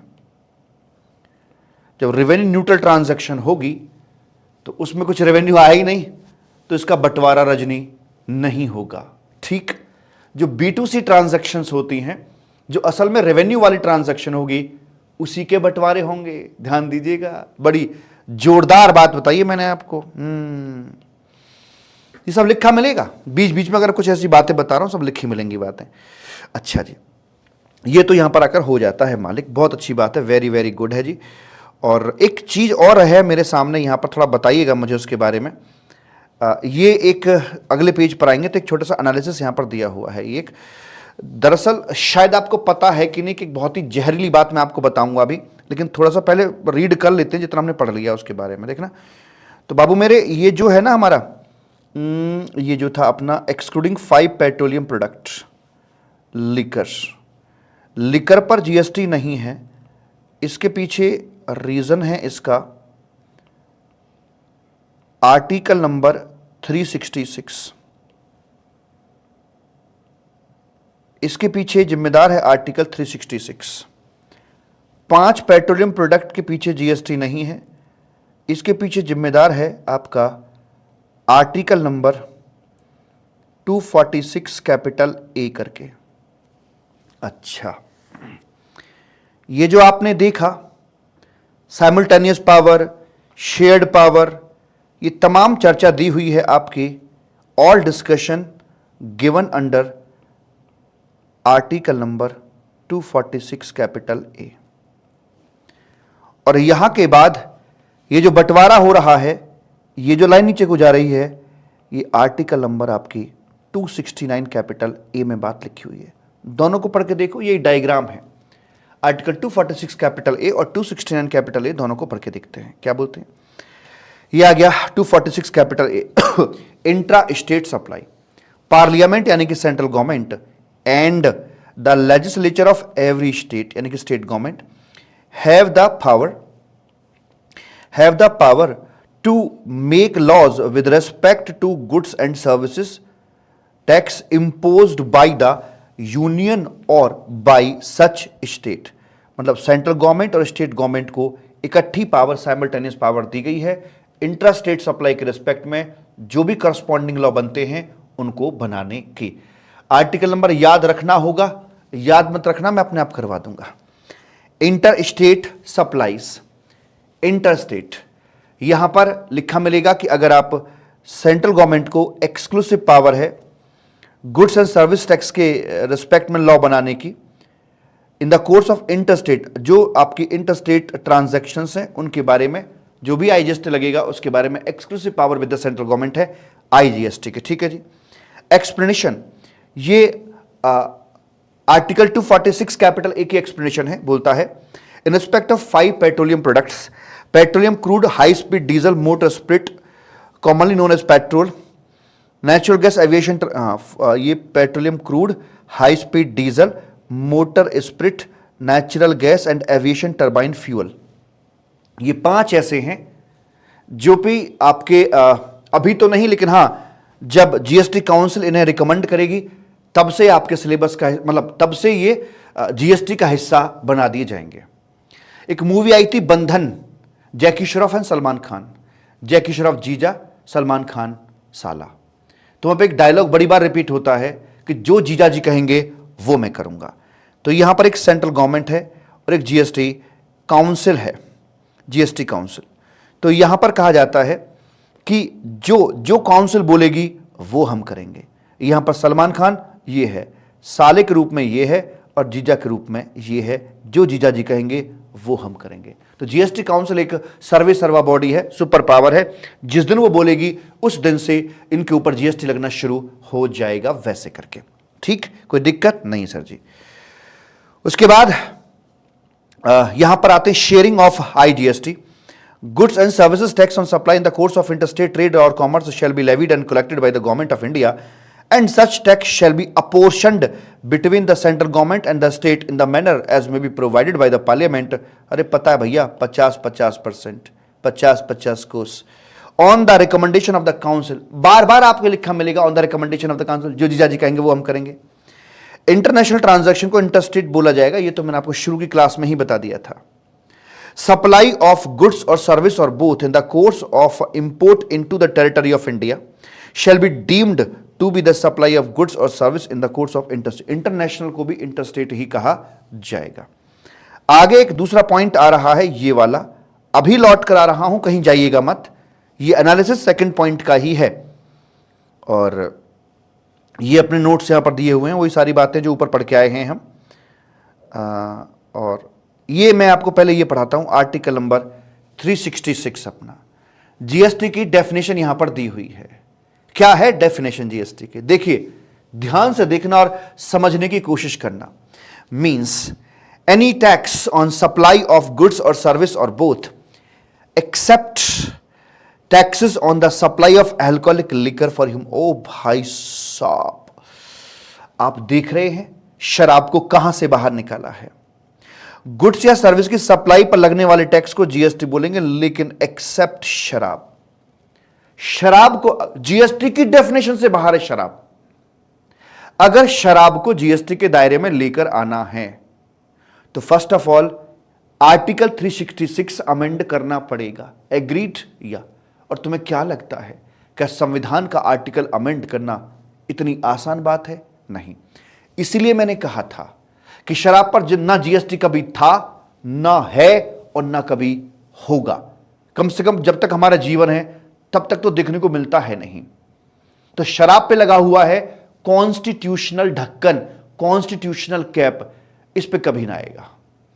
डीजल पेट्रोल पे हो सकता है कल आ जाए, इस पे ना आने का। ये तो बहुत दूर बैठी है, जैसे मंगल ग्रह पर बैठी हुई हो शराब, यहां तक आ ही नहीं सकती। और ये डीजल पेट्रोल, ये तो दरवाजे के बाहर है। ए सीटू, तुरंत आ जाएंगे, पांचों के पांचों बाहर बैठे। इतना आसान है डीजल पेट्रोल को लाना और इतना ही मुश्किल है शराब को यहां लेकर आना। गुड्स क्या? Movable property. सर्विस क्या? Other than goods. और state includes union territory with legislature. Union territory with legislature का मतलब जो आपकी मिक्स यूटीज होती हैं, तो मिक्स यूटी को हम स्टेट बुलाएंगे। ये तो हम पहले से जानते हैं, डे वन से जानते हैं, वो आपका यहां पर भी लिखा हुआ है। मैं वापस लौट के आता हूं उसी अपनी कथा के ऊपर। तो मैंने बताया ना आपको, देखिए, तो यहां पर जो आपके 5 पेट्रोलियम प्रोडक्ट हैं वो बाहर हैं आर्टिकल इसकी मदद से, और 366 की वजह से बाहर है शराब। शराब नहीं आ सकती जीएसटी में, डीजल पेट्रोल आसानी से आ जाएंगे। अब जो पेंडिंग पॉइंट था उसकी बात करते हैं। क्या आपको पता है, क्या आपको पता है, यह सुना भी होगा आपने अक्सर, कि स्टेट गवर्नमेंट कई बार सेंट्रल गवर्नमेंट के सामने हाथ फैलाते रहते हैं कि हमें विकास के लिए पैसा दीजिए। हमारे स्टेट में आपदा आ गई है, बाढ़ आ गई है, हमें 2000 करोड़ की राहत चाहिए। सुना है कई बार। सवाल ये उठता है कि जब यहां सबकी अलग अलग आमदनी के सोर्सेज हैं, तो फिर स्टेट सेंट्रल के सामने जाकर हाथ क्यों फैला रहे हैं? क्या ऐसा कोई प्रोविजन है? सेंट्रल के अपने रेवेन्यू हैं, सेंट्रल गवर्नमेंट है, जैसे मान लीजिए दादू, और स्टेट गवर्नमेंट है, जैसे मान लीजिए पापा, ऐसे मान लीजिए। तो सबके अपने अपने खर्चे हैं। पापा अलग कमा रहे हैं, दादू की अलग कमाई आ रही है, पेंशन बढ़िया वाली। लेकिन जब कभी पापा को जरूरत पड़ती है तो दादू से पैसे मिलेंगे, नहीं मिलेंगे? पक्का मिलेंगे, पक्का मिलेंगे। वो भी घर के खर्चे में हाथ बटाते हैं, लेकिन उनके पास अपना कुछ पुराना बहुत सारा जुड़ा हुआ पैसा है। स्टेट के पास उतना पैसा कहां होता है, दादू के पास पैसा है। तो कहने का मतलब यह है कि देखिए, ऐसा प्रोविजन कि जो भी आपके डायरेक्ट या इनडायरेक्ट टैक्सेस होते हैं मेरे भूरा, वो सभी के सभी जाते हैं। कुछ जाएंगे यहां इनके पास में, कुछ जाएंगे अपने सेंट्रल गवर्नमेंट के पास, सेंट्रल लेवल के टैक्सेस जो होते हैं, और जो स्टेट लेवल के टैक्सेस हैं वो अपना स्टेट गवर्नमेंट के पास में चले जाते हैं। सेंट्रल लेवल के कौन कौन से हुए? इंपोर्ट ड्यूटी हो गई, इनकम टैक्स हो गया, सीजीएसटी हो गया, सब गए सेंट्रल गवर्नमेंट के पास। स्टेट के पास में एसजीएसटी हो गया, VAT, CST, excise duty on alcohol liquor et cetera, वो स्टेट के खजाने में आ जाते हैं। ठीक। इनकम टैक्स, सीजीएसटी एटसेट्रा, ये जो भी अपने थे, ये सभी आगे सरकार, सेंट्रल गवर्नमेंट अपनी बहुत बड़ी गुल्लक है इनकी, उसमें डाल के रखते हैं। जितना भी पेंशन का पैसा आया, खेती बाड़ी का पैसा आया, किसी को धार दे रखा था उसका पैसा आया, ब्याज पे पैसे उठा रखे थे वहां से पैसा आया, वो सारा का सारा एक बड़ी सी तिजोरी में चला जाता है। यह है दादू की तिजोरी, यह है दादू की तिजोरी। ठीक है जी। और फिर वहां से जब कभी भी स्टेट्स हाथ फैलाते हैं तो संविधान के मुताबिक दादू की तिजोरी का 42% स्टेट में बांटा जाता है। दादू की तिजोरी का 42% स्टेट्स में बांटा जाता है। सर इक्वली नहीं, नीड बेस्ड ये बांटा जाएगा, जिसकी जैसी आवश्यकता है उसके हिसाब से डिसीजन लेगी सेंट्रल गवर्नमेंट। नीड बेस्ड ये आगे उनको बांट देती है। मुझे बताइए यहां तक बात समझ में आई या नहीं आई? पहले इसका जवाब दीजिए, फिर आगे बढ़ता हूं। अपने अपने रेवेन्यूज हैं। आज पहली बार सीखने को मिल रहा है कि जो भी सेंट्रल गवर्नमेंट का खजाना है, उस खजाने का 42% देना होता है स्टेट को, नीड बेस्ड। जैसी जिसकी जरूरत वैसा उसको फंडिंग यहां पर करी जाती है। अब यहां से अराइज होता है क्वेश्चन। आपने देखा क्वेश्चन अराइज होता है, what will be the root of IGST? IGST का रूट क्या होगा? क्या ऐसा होगा? रूट नंबर 1, आप बताइए क्या हो गया, मैं बताऊं? मैं 2 रूट बना रहा हूं, आप बताना कौन सा वाला इसमें ठीक रहेगा। जैसे मान लीजिए IGST बनता था, सपोज करो 100 करोड़ का बनता था, तो पहले जो 100 करोड़ रुपया है ये सेंट्रल गवर्नमेंट को जाएगा, टू सेंट्रल गवर्नमेंट। फिर सेंट्रल गवर्नमेंट से जाएगा ये consolidate fund of India, CFI, consolidate fund of India के अंदर 100 करोड़ चला गया। उसके बाद उसका 42% स्टेट को लौटकर आ जाएगा। क्या ये रूट सही है? क्या पहला रूट सही है? जवाब दें। क्या ऐसा होगा कि पहले 100 करोड़ सेंट्रल गवर्नमेंट को गया, सेंट्रल गवर्नमेंट ने पूरा पैसा उठा के डाल दिया कंसोलिडेट फंड ऑफ इंडिया के अंदर, फिर वहां से 42% ही आएगा। 42% मैक्स है क्या? यस, मैक्स है। 42% मैक्सिमम है। तो या फिर एक और रूट बना कर देता हूं मैं आपको, अब देखिए कौन सा बेहतर है वो बताना। रूट नंबर 2 ये है कि पहले जो 100 करोड़ आप देख रहे हैं, इस 100 करोड़ को दीजिए to central government. Central government क्या करेगी, फिर इसमें से इसके 2 फाड़ होंगे, एक जाएगा स्टेट गवर्नमेंट को 50 करोड़, जो इसमें से SGST पोर्शन था, और जिस पर सेंट्रल गवर्नमेंट का अधिकार था CGST पोर्शन, जो होगा 50 करोड़ रुपया, ये जाएगा कंसोलिडेट फंड ऑफ इंडिया के अंदर, और उसमें से 50 करोड़ का 42% आपका स्टेट को वापस दिया जाएगा। रूट नंबर 1 या रूट नंबर 2?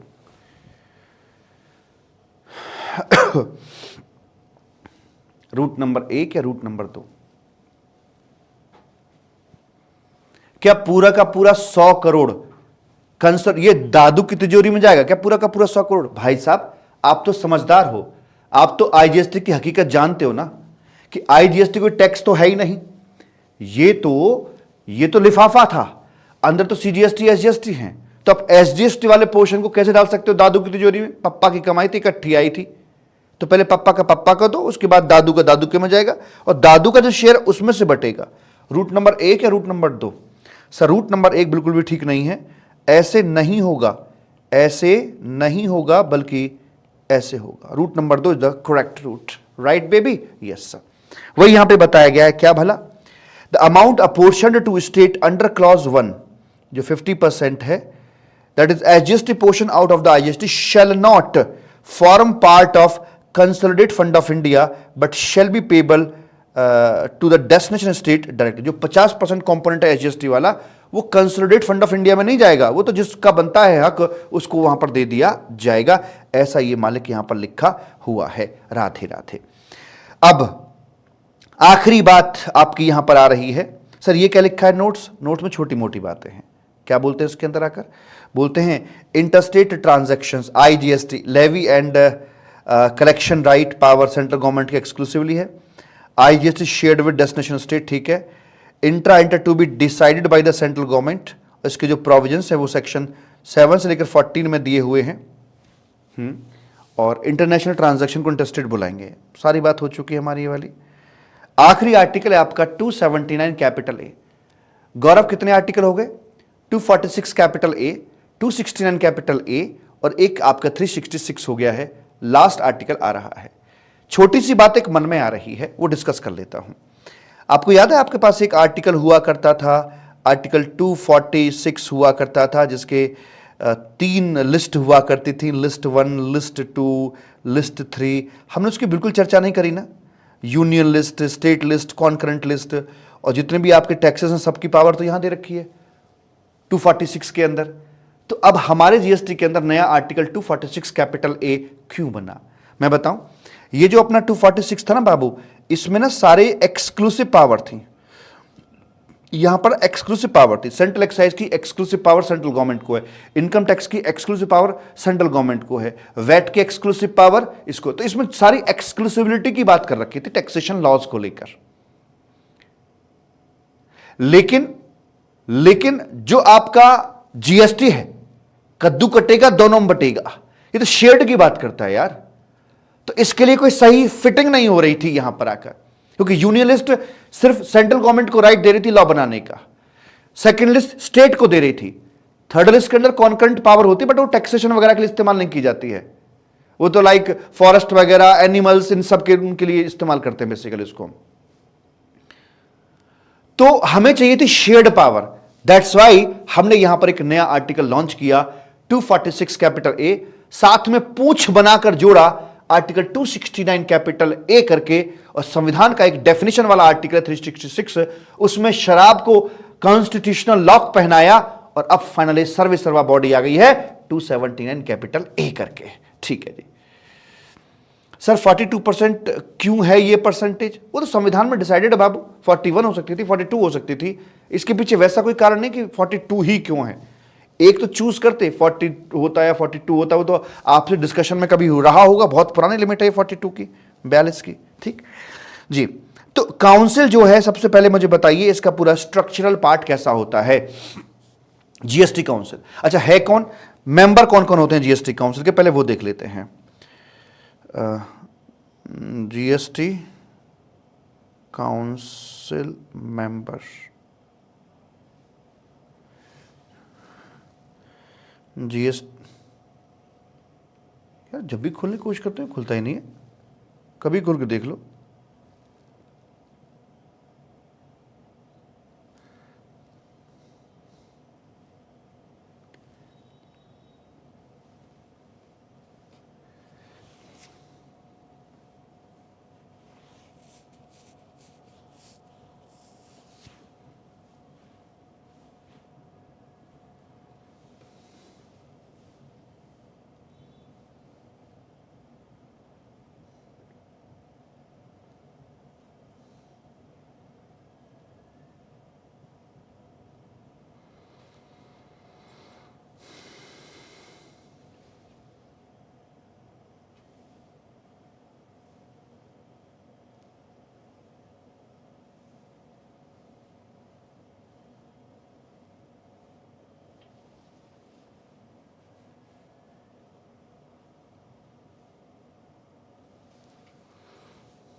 यस, जीएसटी,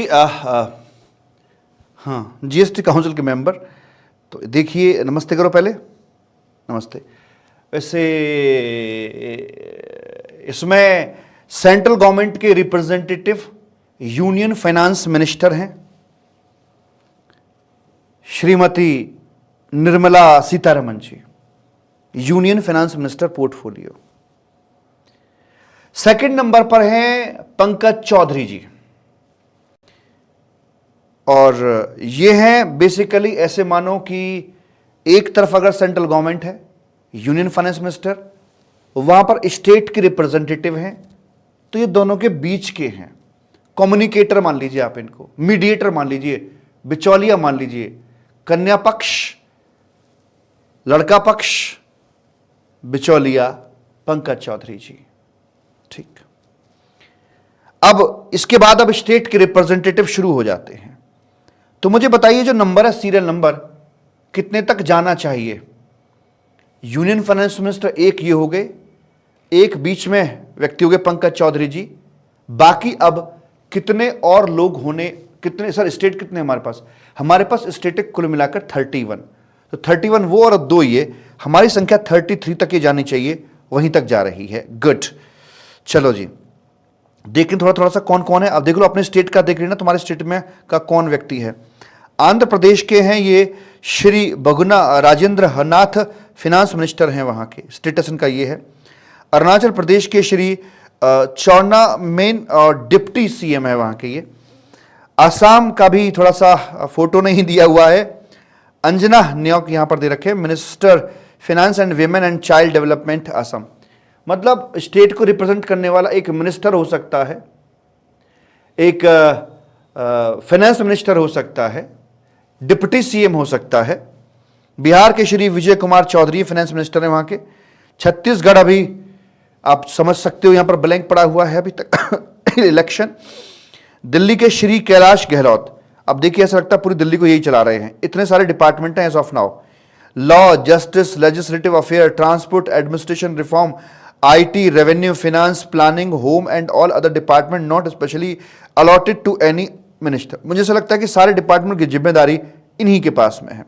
और वैसे एक बात बताऊं, नेताओं का चेहरा होता है, काम तो पीछे आईएएस ऑफिसर कर रहे होते हैं। गोवा के दे रखे हैं, गुजरात में है, आप देख लीजिए। हरियाणा के कौन है? Dushyant Chautala deputy CM.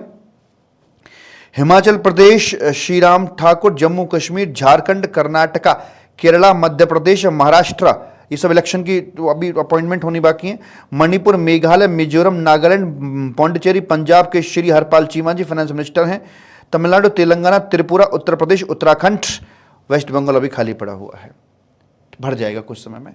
तो एचडीएफसी बैंक का टैब है सर, हाँ, शराब इन्हीं को दे दो। अच्छा ठीक है, समझ गए हम आपकी निगाह कहाँ जा रही है। ठीक, इतने सारे लोग हैं ये। तो कोई भी काम कैसे होता है, जीएसटी काउंसिल का वर्किंग स्टाइल कैसे करके होता है। तो जब भी जनता को यहां पर कुछ जरूरत पड़ती है तो वैसे वाले केस के अंदर जाकर एक टैक्सेबल पर्सन कह लीजिए या टैक्स पेयर कह लीजिए या इंडस्ट्री कह लीजिए, ये जाती अपनी फरियाद लेकर जीएसटी काउंसिल के पास में अपनी रिप्रेजेंटेशन, इधर अपनी रिप्रेजेंटेशन लेकर जाते हैं।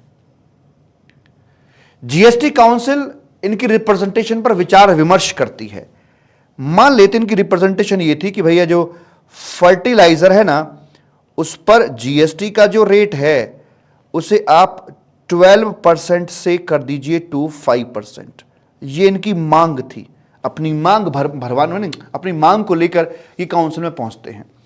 काउंसिल में यूनियन फाइनेंस मिनिस्टर यहां मिलेंगे, स्टेट वाले ये रहे, एंड की जगह पंकज चौधरी मिलेंगे यहां पर आकर। ठीक है सर जी। तो ऐसे में आगे गए तो यहां पर ये पूरा डिस्कशन पार्लियामेंट के अंदर किया जाता है और डिस्कशन होने के बाद फिर देखते हैं कि नतीजे क्या निकल कर आए, कितने फेवरेबल वोट पड़ते हैं और कितने अनफेवरेबल गए। तो यहां बोलते हैं कि देखिए, किसी भी प्रस्ताव को पास होने के लिए अच्छी खासी परसेंटेज होनी बहुत जरूरी है।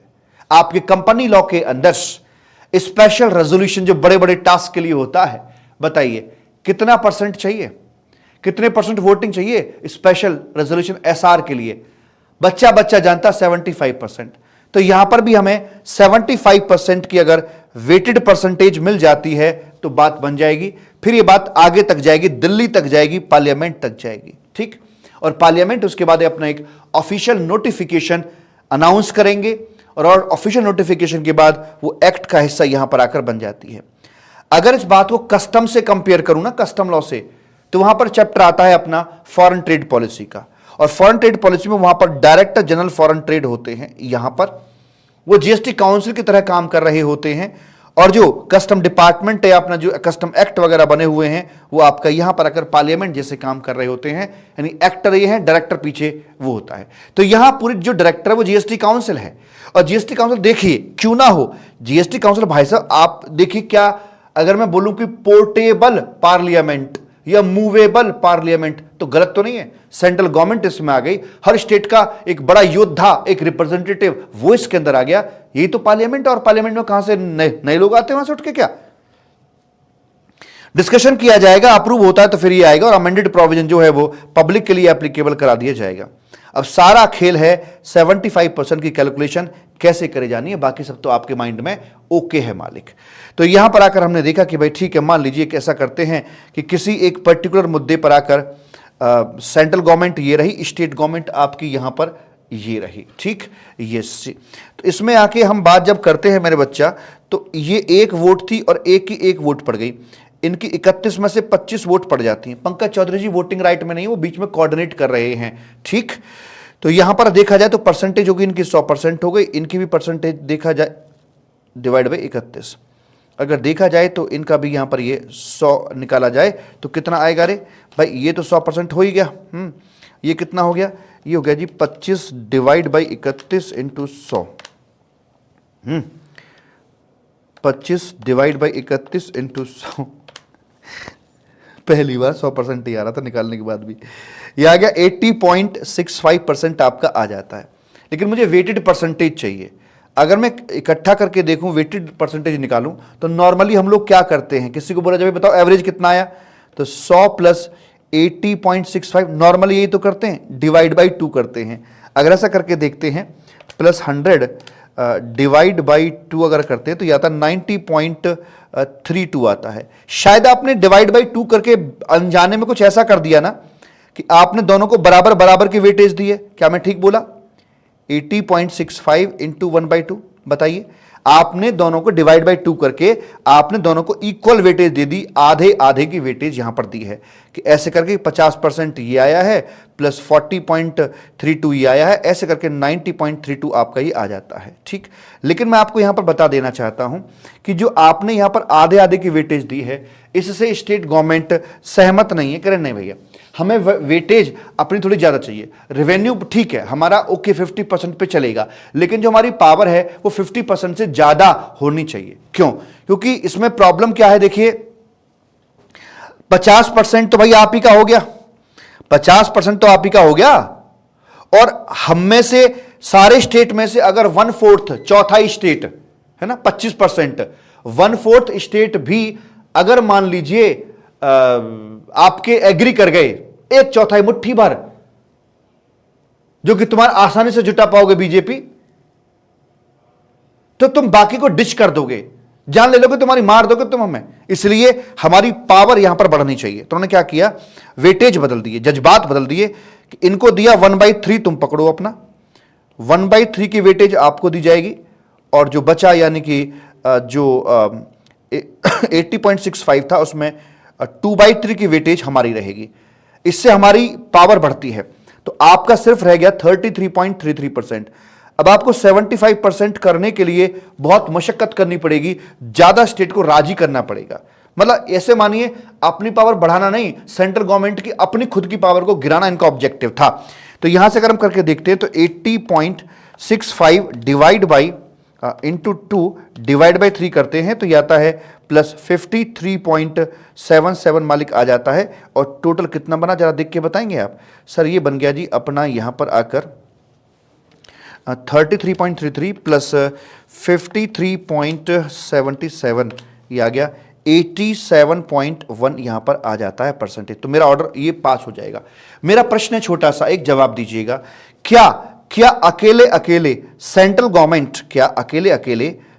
गवर्नमेंट किसी भी प्रस्ताव को पास कर सकती है या नहीं? Only central government.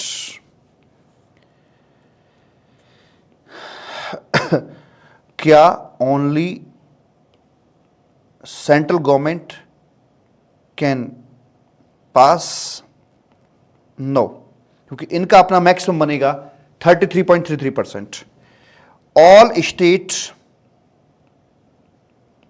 All together, क्या सभी स्टेट मिलकर इकट्ठे आकर किसी प्रपोजल को पास कर सकते हैं क्या?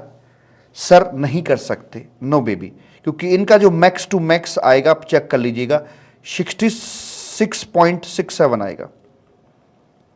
2/3 है ना, जबकि हमें चाहिए 75%। अब मेरा एक आखिरी क्वेश्चन यहां पर आता है, at least how many states needed? कितने स्टेट की हमें आवश्यकता है किसी भी प्रपोजल को पास करने के लिए? जवाब दीजिए साहिब।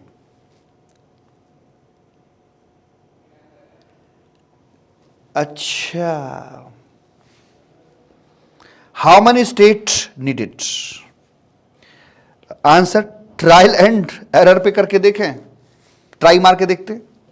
भाई सेंट्रल गवर्नमेंट का मुझे पता है 33.33% तो इनका अपना आ ही जाएगा, जिस पर कि हाँ भाई इनका तो मुझे पता ही है। आप सजेस्ट करो जरा, भाई इनका देखो 1/1 इंटू 100, 100 आ गया, 100/1/3 33.33 आ जाता है। अब मुझे पता है भाई यहाँ पे कम से कम 75% लाने के लिए कम से कम मुझे यहाँ कितना चाहिए, 33.33 माइनस 75, मुझे कम से कम यहाँ 40 इतना तो परसेंटेज चाहिए ही चाहिए एटलीस्ट।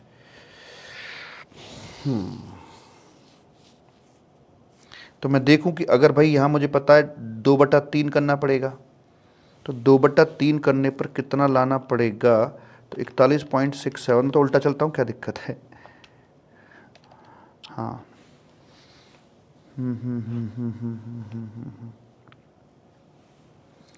तो 41.67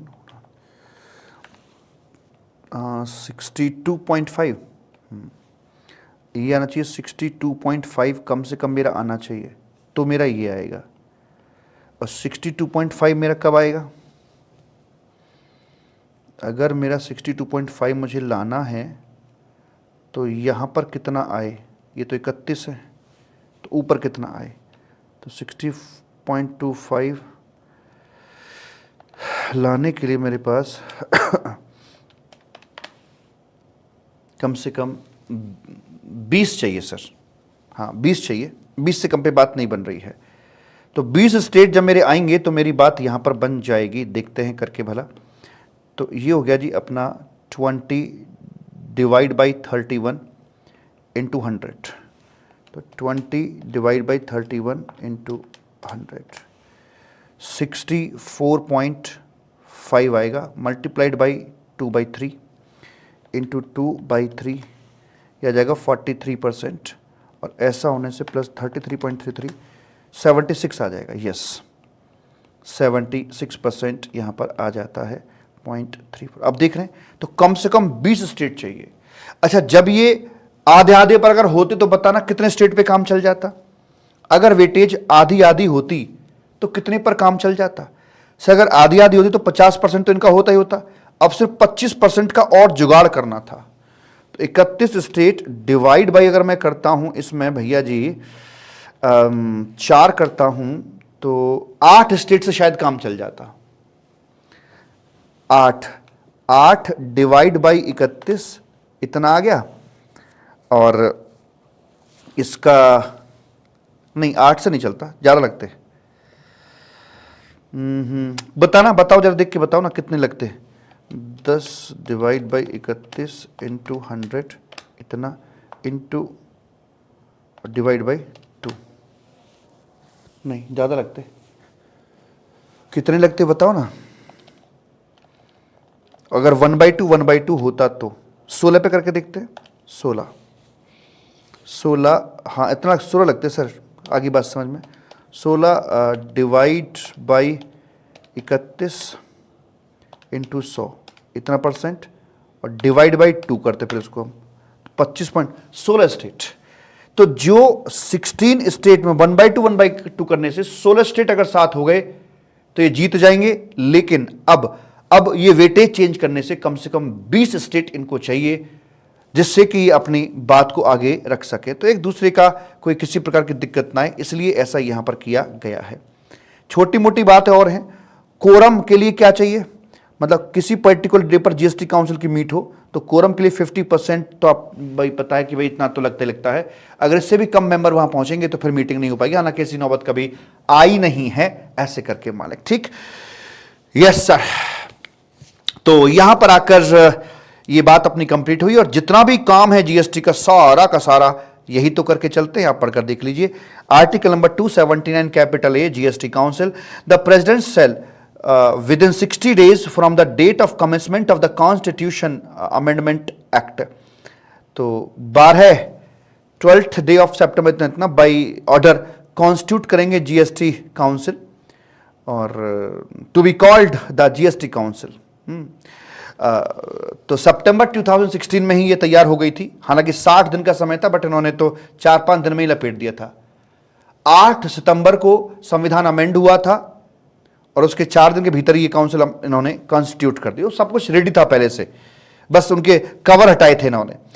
GST council shall consist the following person, union finance minister हो गए chairperson, union minister of state and incharge in revenue and finance, ये हो गए Pankaj Chaudhary ji, and the minister incharge of finance and taxation of other minister nominated by the each state, ये अपने state को represent करने वाले बंदे अपने अपने यहां पर हो जाते हैं। जीएसटी काउंसिल जो है वो अपने बीच में से एक वाइस चेयरपर्सन चुन लेगी, जो भी व्यक्ति होगा। और काम क्या होगा? काम नहीं है, बाबा की बूटी के कितने काम हैं, क्या गुड्स है क्या सर्विस है, कौन बताएगा? GST council. सप्लाई है कि नहीं है, कौन बताएगा? GST council. इंट्रा है कि इंटर है कि क्या है, जीएसटी काउंसिल बताएगी। सब कुछ जीएसटी काउंसिल करती है, डे टू डे बेस पे करती है। यही कारण है कि जब फाइनेंस एक्ट बनता है, जो बजट आता है, तो आपने देखा होगा इनकम टैक्स की बातें सब करते हैं, जीएसटी की बात कोई करता ही नहीं है, क्योंकि फाइनेंस एक्ट बहुत ज्यादा इंपैक्ट नहीं करता। मामूली रूटीन चेंज टाइप आते हैं फाइनेंस एक्ट के अंदर, और कुछ भी नहीं होता, क्योंकि यहां तो अमेंडमेंट जीएसटी काउंसिल से रिकमेंडेशन के बेसिस पर लगातार चलती रहती हैं। एक बात पूछें हम आपसे, जीएसटी काउंसिल कि जो मीटिंग के जो कंक्लूजन्स होते हैं, जो व्हाट्सएप पे घूमते रहते हैं, क्या उन कंक्लूजन्स की कोई वेटेज है फॉर ए टैक्स पेयर? क्या उनकी कोई वेटेज है या नहीं है? सर, उनकी कोई वेटेज नहीं है, दैट आर जस्ट रिकमेंडेशंस। जब तक कि वो नोटिफाई होकर हमारे सामने नहीं आ जाती ऑफिशियली, तब तक हम उसका इस्तेमाल नहीं कर सकते हैं। हम तो यही पढ़ते और पढ़ाते हैं।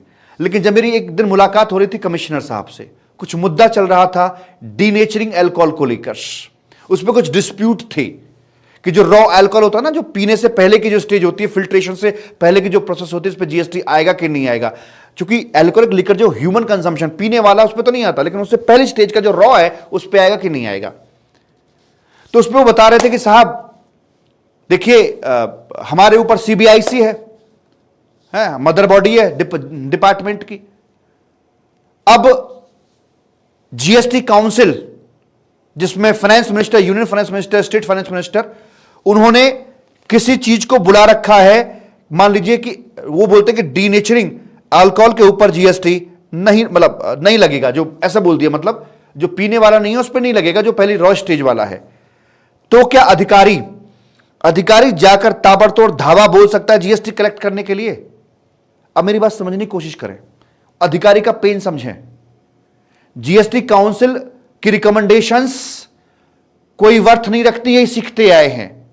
लेकिन एज एन ऑफिसर हम भी मानते हैं उनका कोई वजूद नहीं है कि जीएसटी काउंसिल बोल रही कि नहीं आएगा, क्या इन बिटवीन अधिकारी पहुंच सकता रिकवरी करने के लिए, इन्वेस्टिगेट करने के लिए, रेड डालने के लिए कि लूंगा?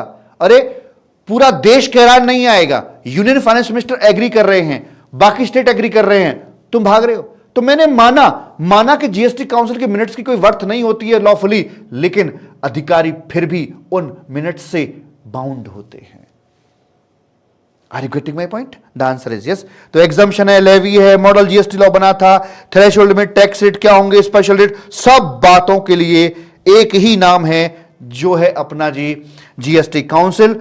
75% की यहां पर फेव वेटेड चाहिए, 1/3 2/3 के वेट हैं, और बात यहां पर आकर बन जाती है। ये इसकी कैलकुलेशन है। इस तरह से आपका चैप्टर कंप्लीट होता है। ये जीके के लिए आपका मन करे तो पढ़कर देख लेना। आपकी प्यारी 3 लिस्ट मैंने यहां पर दे रखी है, यूनियन लिस्ट, कॉन्करेंट और स्टेट लिस्ट आपकी यहां पर दी हुई है। ठीक, यस सर, ऐसे करके है। तो यहां पर आकर चैप्टर कंप्लीट हुआ। अब मैं इसका थोड़ा सा बता दूं कि भाई इसमें आपके 4 आर्टिकल्स हैं और वो कैसे कैसे करके आपके यहां पर आए हैं। तो यहां पर आइए,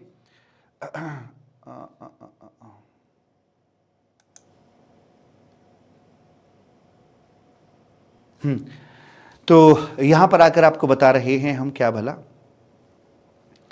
article number 246 capital A, article number 269 capital A और आर्टिकल नंबर 366, इन तीनों आर्टिकल का सार क्या है। जीएसटी क्या है? गुड्स या सर्विसेज के ऊपर लगने वाला टैक्स, लेकिन शराब को छोड़कर। गुड्स क्या है? किसी भी तरह के मूवेबल प्रॉपर्टी गुड्स है। सर्विस क्या है? Anything other than goods service कहा जाता है। आगे बात करते हैं कि 5 पेट्रोलियम प्रोडक्ट और शराब तो बाहर हो ही गए गुड सर्विस से। इंटर ट्रांजैक्शन के लिए सीजीएसटी एसजीएसटी का लॉ बनाने की simultaneous power central government as well as state के पास में है, और आईजीएसटी के लिए लॉ बनाने की जो पावर है वो सेंट्रल गवर्नमेंट के पास में है एक्सक्लूसिवली। उसके बाद में आर्टिकल नंबर 269 कैपिटल ए आता है कि जो आईजीएसटी बनता है वो आधा आधा बढ़ जाएगा, आधा सीजीएसटी में, आधा एसजीएसटी फंड के अंदर चला जाता है। ऑल इंटरनेशनल ट्रांजैक्शन को इंटर स्टेट के नाम से हम बुलाते हैं। और मजे की बात यह कि जब आईजीएसटी अपना लगाया जाएगा तो पूरा पैसा आईजीएसटी फंड से कंसोलिडेटेड फंड ऑफ इंडिया में नहीं जाएगा, बल्कि पहले पैकेट उतरेगा, पैकेट उतरकर आधा पैसा एसजीएसटी फंड में जाएगा, बाकी आधा पैसा सीजीएसटी फंड में जाएगा। फिर सीजीएसटी फंड से जो 50% गया था वहां पे, वो जाएगा अपना कंसोलिडेटेड फंड ऑफ इंडिया के अंदर। फिर कंसोलिडेटेड फंड ऑफ इंडिया से जो भी इनकम टैक्स का पैसा हो, सीजीएसटी का पैसा हो, जो मर्जी पैसा हो, उसका 42% स्टेट्स के बीच में बांट दिया जाता है। ऐसी वाली बात हमें देखने के लिए मालिक मिलती हैं। फिर आया आर्टिकल नंबर अपना 279 कैपिटल ए। इसमें जीएसटी काउंसिल का बखान किया गया। जनता को, टैक्स पेयर को, इंडस्ट्री को अपनी कोई भी बात मनवानी होती है, वो जीएसटी काउंसिल के पास में जाते हैं, वहाँ पर जाकर अपनी रिप्रेजेंटेशन देते हैं, वहाँ पर उनकी चर्चा की जाती है, बहस होती है। उसके बाद एक 75% की वेटेज परसेंटेज से प्रपोजल पास होने पर रिकमेंडेशन जाती है, फिर नोटिफिकेशन आएगी, नोटिफिकेशन ऑफिशियली फिर जनता के लिए एप्लीकेबल हो जाती है। 75% की कैलकुलेशन करते समय क्या ध्यान रखना है, एक अपने सेंट्रल गवर्नमेंट का एक वोट हो गया 1/1 इंटू 100, और स्टेट का जितने भी वोट फेवरेबल हैं डिवाइड बाई 31 इंटू अपना जो भी है वो आ जाएगा। सर अगर मान लीजिए किसी पर्टिकुलर डे पर लाइक 28 मेंबर ही मौजूद थे स्टेट के 31 की बजाय, और 28 में से 20 ने कर दिया, तो क्या बनेगा, 20/31 करेंगे या 20/28 करेंगे? साहब 20/28, क्योंकि 28 में से 20 ने दिया है ना, तो 20/28 यहां पर किया जाएगा जो मौजूद थे। ठीक, तो यहां पर 1/3 2/3 की वेट देके चलेंगे। उसकी वेट के बाद 75% और मोर अगर आता है तो प्रपोजल को पास करा दिया जाएगा। यहां पर प्रपोजल पास करने के कम से कम 20 स्टेट का होना जरूरी है, उससे ही 75% तक हम पहुंच पाते हैं, अदरवाइज नहीं पहुंच पाते। और जीएसटी में जितने भी मुद्दे होते हैं सारे के सारे जीएसटी काउंसिल पर डिस्कस होंगे, और उन्हीं की रिकमेंडेशन, उन्हीं के इशारे पर बात को आगे बढ़ाया जाएगा। 5 पेट्रोलियम प्रोडक्ट कभी भी जीएसटी का हिस्सा बन सकते हैं, लेकिन शराब नहीं बनेगी। उसके लिए पहले संविधान को अमेंड करना है, और संविधान को अमेंड करना कोई बच्चों का खेल नहीं है। यहां पर आकर बातें खत्म हुई। बहुत बहुत धन्यवाद। जय जय श्री राधे। आपका दिन शुभ हो। Bye, thank you, tata, love you so much, bye bye.